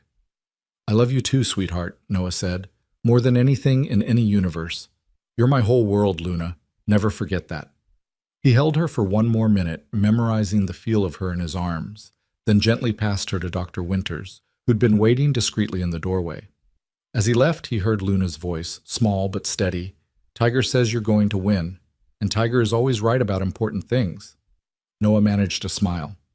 Tell Tiger I said thanks, and that I'll bring him back something special. He wants a new friend, Luna called.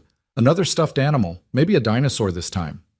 A dinosaur it is, Noah promised, and then he was in the hallway, moving toward the armory where Verena waited, leaving behind the most important person in his world to hunt the man who threatened her. The drive to Newark took 90 minutes through evening traffic. Noah rode in an unmarked van with Verena and Agent Chen, while federal tactical teams deployed to positions around the industrial site. Marcus coordinated from the tower's command center, his voice a steady presence in Noah's earpiece as they approached the target. Overwatch teams in position, Marcus reported. 4 sniper positions with clear fields of fire. Tactical units staged 2 blocks out ready for rapid response. Medical standing by. We're as ready as we're going to be. Copy that, Noah said. He looked at Verena, who'd transformed herself into exactly the kind of hard-edged businesswoman who'd deal with arms dealers. Her suit was expensive but understated, her jewelry minimal, her expression cold enough to freeze nitrogen. You ready for this? I've been ready for 14 years, Verena replied.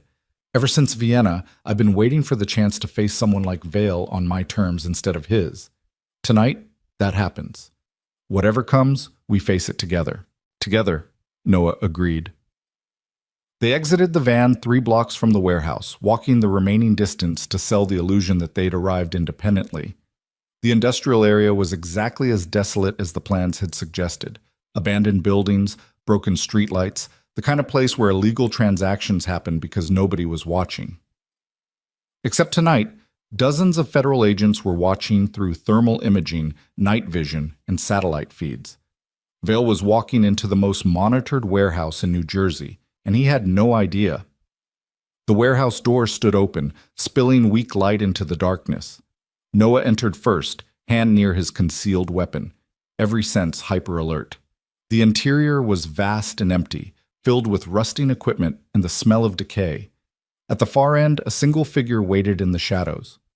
You're late, the figure said in accented English. Ukrainian, Noah confirmed.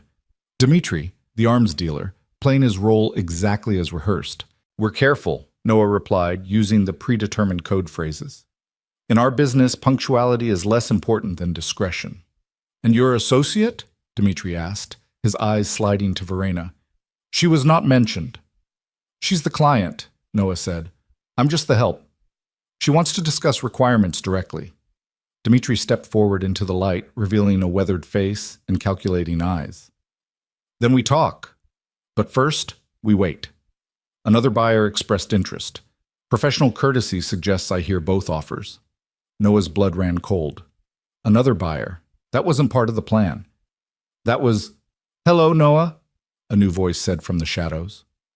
Corin Vale stepped into the light, and Noah understood immediately that they'd walked into a counter trap. Vale wasn't here to buy weapons. He was here because he'd known about the meeting, known about the setup, and decided to turn it against them. Vale looked exactly as his photographs suggested. Silver hair, cold eyes, expensive suit. But what the photographs hadn't captured was the aura of contained violence around him. The sense that here was someone who'd killed so often, it had become mundane. I was hoping you'd come, Vale continued, his weapon already drawn and pointed at Noah. When I heard about this meeting, when I learned the dealer had been compromised, I knew you couldn't resist the opportunity. So predictable, so very American. Rush in, overwhelm with force, assume superiority equals victory. You knew we'd be here, Verena said, her voice steady despite the weapon tracking toward her. This was your trap, not ours. This was mutual trap, Vale corrected. You wanted to capture me. I wanted to capture you. The question is, who planned better? He gestured with his weapon. Where are the federal agents? Rooftops? Surrounding buildings? Probably both. Very thorough, very professional. But you made one mistake. What mistake? Noah asked, buying time while his mind raced through tactical options. His weapon was concealed, but drawing on an armed opponent was suicide. Verena was exposed, no cover nearby. The federal teams were outside, could breach within seconds, but seconds might be too long. You assumed I was alone, Vale said, and smiled. 4 men emerged from the shadows, weapons drawn, moving with the coordinated precision of trained operators. Not Vale's destroyed team, these were new recruits, fresh assets, proof that 3 weeks had been enough for him to rebuild at least partially. Now we have a problem, Vale continued. I want Ms. Drake alive, which means I can't simply shoot everyone, but I also can't leave because your federal friends have the exits covered. So we negotiate.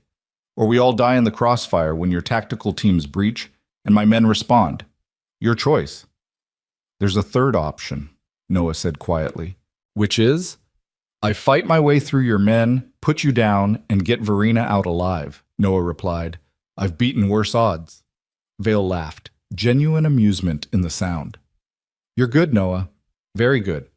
I watched footage from the tower assault, saw how you moved, how you thought. Tier 1 capability, no question. But you're not bulletproof, and my men have orders to shoot Ms. Drake if anything happens to me, so fighting accomplishes nothing except getting her killed. He's right, Verena said, and Noah heard the apology in her voice. We miscalculated. He was better prepared than we assumed. You were, Vale agreed, but I'm a professional, Ms. Drake. I don't make the same mistake twice. Your tower fortress taught me that overwhelming force doesn't work, so I adapted, learned to think like you, predict your moves, turn your aggression into vulnerability. He gestured to one of his men. Tie them up. We're leaving. Federal teams will breach the moment you try, Noah said. Let them, Vale replied. I have vehicles positioned, escape routes planned. By the time your agents organize their response, we'll be gone. And then, he looked at Verena. We'll have a very interesting conversation about why powerful people want you dead and how much you're willing to pay to avoid that fate. Noah's mind raced through options.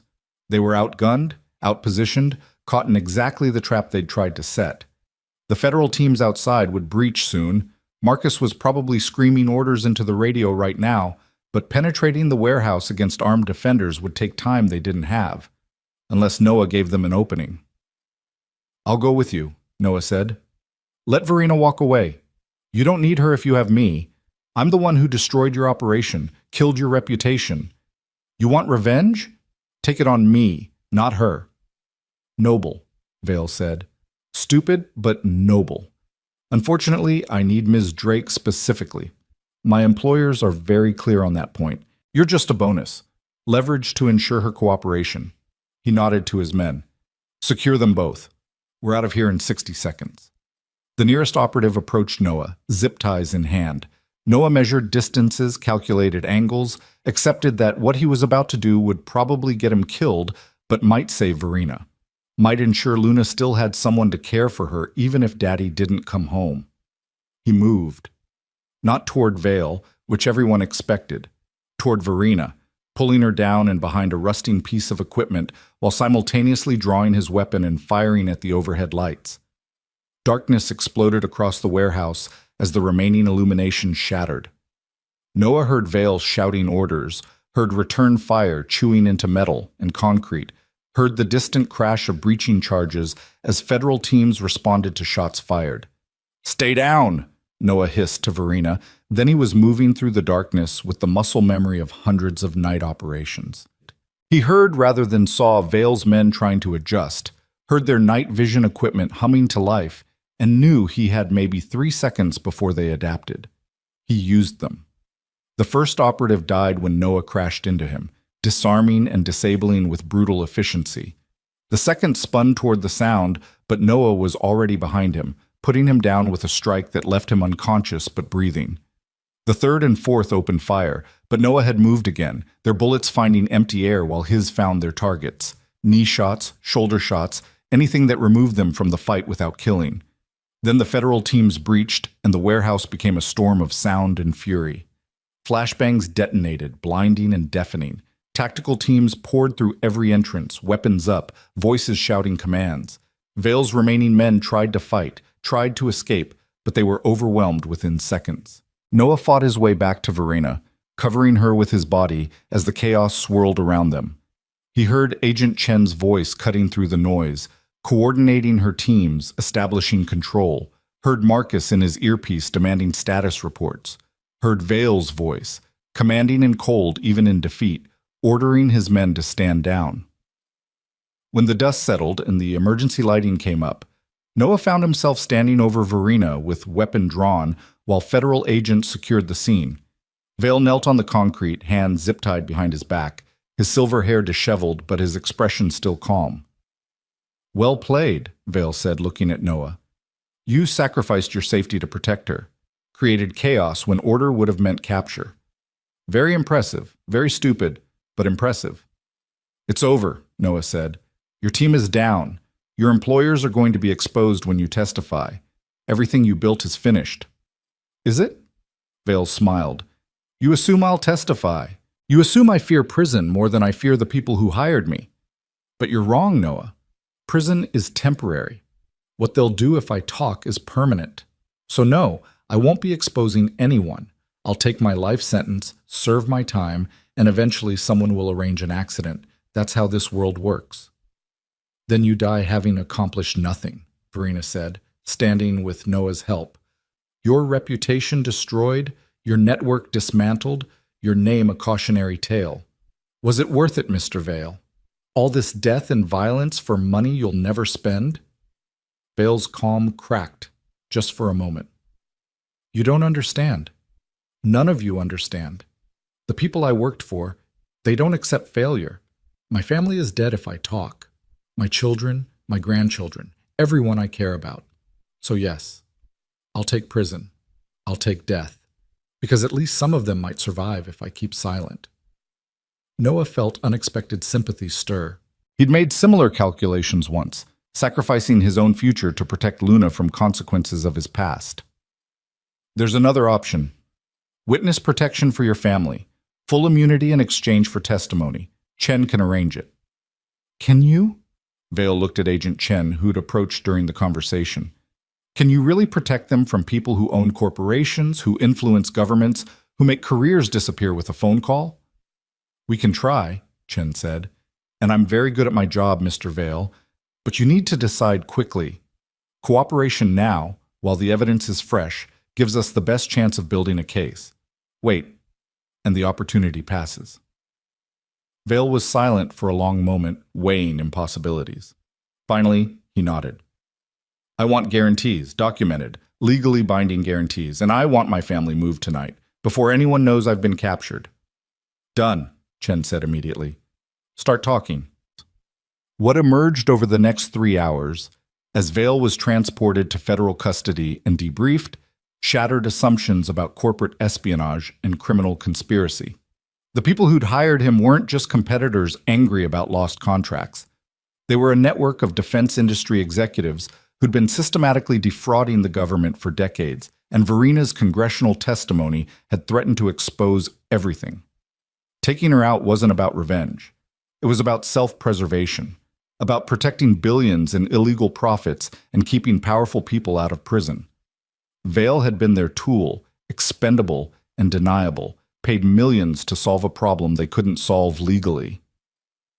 By dawn, arrest warrants were being executed across 3 states. CEOs were being pulled from their mansions, executives were being perp-walked from their corner offices, and a conspiracy that had flourished for 20 years was dying in the harsh light of federal prosecution. Noah watched it unfold from Verena's office, Luna asleep on the couch behind him, Tiger clutched tight. They'd picked her up from the tower immediately after Vale's capture, Noah unable to spend another minute separated from his daughter. She'd cried when she saw him, relief and terror pouring out. then fallen asleep in his arms with the exhaustion of someone who'd been holding themselves together through pure willpower. "It's really over," Verena said, standing beside Noah at the window as sunrise painted the city gold. "The threat is ended. Vale is in custody. His employers are being prosecuted. We're safe." "We're safe," Noah repeated, testing the words. They felt strange, unfamiliar, like a language he'd forgotten how to speak. For 4 years, safety had been an illusion maintained through vigilance and secrecy. The idea that he could stop watching shadows, stop planning escape routes, stop teaching his daughter to recognize danger, it was almost incomprehensible. "What will you do now?" Verena asked. "The director of security position is still yours if you want it, but if you'd rather take Luna and start fresh somewhere else, I'll understand. You've given me more than enough." Noah looked at his sleeping daughter, at the woman who'd fought beside him, at the city spreading out below them full of possibility and danger in equal measure. "Luna asked for a real home, a yard, a dog. I told her I'd make it happen." "I can help with that," Verena said. "There are properties in the suburbs, security vetted, close enough to good schools. I could arrange purchase, cover expenses until you're settled in your new position, if you're staying." "Are you asking me to stay?" Noah asked. "I'm asking if you want to," Verena replied, "because somewhere over the past month, this stopped being just about security, or protection, or business. You and Luna, you became important to me, not as assets or employees, but as people I care about. And I don't care about many people, Noah. It's not good business practice." Noah smiled despite his exhaustion. "What about good personal practice?" "I'm still learning that," Verena admitted. 14 years of being hunted, of seeing everyone as either ally or threat. It doesn't leave much room for personal connections. But Luna breaks through defenses I didn't know I had. And you—" She paused, seeming to search for words. "You make me think maybe survival doesn't have to be the only goal. Maybe there's room for something more." "Like what?" Noah asked, though he thought he knew. "Like family," Verena said quietly. "Not immediate, not presumptuous, but eventually. 3 people who survived terrible things building something gentle together. Is that too much to hope for?" Noah thought about his wife, dead 4 years but still present in memory. Thought about the life he'd imagined when Luna was born, safe, normal, free from the violence that had defined his career. That life had been destroyed, torn apart by men like Vale, who saw human beings as chess pieces. But maybe there was a different life possible. One that acknowledged what he was, what he'd done, while still building toward something good. One where Luna got her yard and her dog, where Noah used his skills to protect instead of hide, where Verena found something beyond survival to strive for. "It's not too much," Noah said. "It's exactly enough." They stood together watching the sunrise, 2 people bound by violence and hope, while Luna slept peacefully behind them. In federal custody, Corin Vale was beginning a cooperation that would topple corrupt empires. In hospitals and holding cells, the operatives who'd attacked the tower were facing justice. And in cities across America, powerful men who'd thought themselves untouchable were learning that consequences eventually found everyone. 3 months later, Noah pushed a lawnmower across grass that Luna had already marked with chalk drawings of dinosaurs and archaeological dig sites. The house wasn't large, 3 bedrooms in a quiet suburb 40 minutes from the tower, but it had the yard Luna wanted and the security features that let Noah sleep at night. The dog, a massive golden retriever Luna had named Armor in honor of her beloved Ankylosaurus, bounded alongside the mower, barking at nothing and everything with equal enthusiasm. Luna followed, explaining to Dr. Winters, who visited weekly for continued tutoring, why Armor was clearly descended from Pachycephalosaurus, despite all anatomical evidence to the contrary. Verena's car pulled into the driveway, the sleek sedan at odds with the suburban normalcy but somehow fitting anyway. She emerged wearing jeans instead of her usual suit, carrying a bag that promised either Chinese takeout or something equally informal. "Ms. Drake!" Luna shrieked, abandoning Dr. Winters to sprint across the lawn. "Armor learned a new trick. Watch this!" She proceeded to demonstrate Armor's dubious ability to sit on command approximately 60% of the time, her enthusiasm making up for the dog's inconsistent obedience. Verena watched with an expression Noah had learned to recognize, cautious joy, as if she was still surprised that happiness was allowed. "That's very impressive," Verena said seriously. "You're an excellent trainer, Luna." "Daddy says consistent positive reinforcement is the key to behavioral modification," Luna replied, mangling the terminology in the charming way of 7-year-olds. "And also treats. Lots of treats." "Your father is a very smart man," Verena said. She looked at Noah, and something passed between them. Not romantic, not yet. Both were still healing from trauma too recent to rush, but full of promise. "Dinner's here, and I brought news." They gathered around the kitchen table, Noah, Luna, Verena, and Dr. Winters, who'd become something like family over the months. Marcus called in via video chat, his leg fully healed, his gruff voice complaining about desk assignments with transparent fondness. "Vale's testimony concluded yesterday," Verena reported. 27 arrests total. The prosecution expects trials to begin in 6 months, with convictions almost certain. The conspiracy is completely exposed. "So it's really truly over?" Luna asked. "The bad men are all caught?" "All caught," Verena confirmed. "You're safe, sweetheart. Completely safe. You can go back to your regular school next week if you want. No more hiding, no more being scared." Luna looked at her father. "Can I really?" "You really can," Noah said. "Normal school, normal friends, normal everything. Just like I promised." Luna's face split into a grin so wide it looked painful. "Can Armor come to show and tell? I want everyone to meet him." "We'll have to check with your teacher," Noah said. "But probably yes." After dinner, after Dr. Winters left and Luna went to bed with Armor sprawled across her feet, Noah and Verena sat on the back porch watching fireflies dance through the summer darkness. "Do you miss it?" Verena asked. "The life you had before, the anonymity." "Sometimes," Noah admitted. "It was simpler, safer in some ways, but it was also empty. I was hiding from the world instead of living in it. This..." He gestured at the house, the yard, the life they'd built. "This is messy and complicated, and sometimes terrifying. But it's real. Luna's happy. I'm using my skills for something that matters. And you..." He paused, choosing words carefully. "You're becoming something more than just the Fortress CEO. You're becoming human." Verena laughed softly. "I'm not sure that's a compliment." "It's the highest compliment I can give," Noah replied. "Being human means being vulnerable, means caring about people, even though caring hurts. You've done that. With me, with Luna, with everyone you've protected through Ravel Dynamics. You've turned survival into purpose." "So have you," Verena said. "You stopped running, started fighting for something instead of against everything. That takes courage I'm not sure I have yet."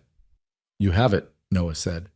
"You proved that when you walked into that warehouse knowing it might be a trap, when you stood beside me during the firefight, when you looked at Luna and saw not a liability, but someone worth protecting. That's not survival instinct, Verena. That's love." "Is it?" Verena asked quietly. "Because I'm not sure I know what love feels like. Family died when I was young. Vienna taught me fear.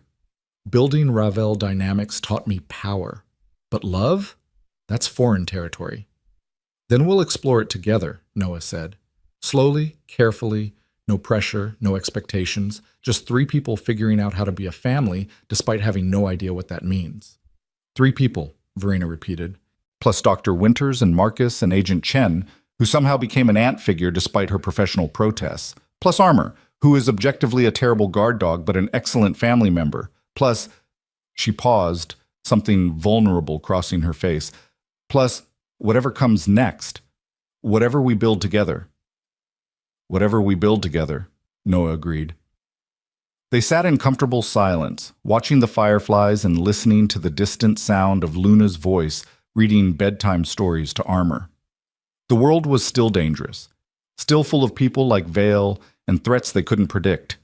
But here, in this small yard behind this modest house, they'd carved out something precious.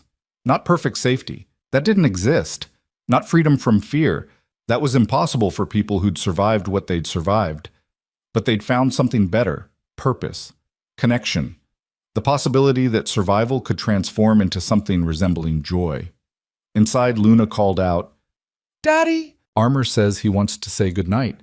Noah smiled, stood, offered his hand to Verena. Come on, let's go be a family. She took his hand, and together they walked inside, leaving the fireflies and the darkness behind, moving toward the warm light where Luna waited with her dog and her dinosaurs and her absolute certainty that when Daddy promised something, he kept his promises. Not perfectly, not without cost, but always, always with love that survived every threat the world could throw at it. And that, Noah thought as he knelt beside Luna's bed and accepted Armor's enthusiastic goodnight kisses, was exactly enough.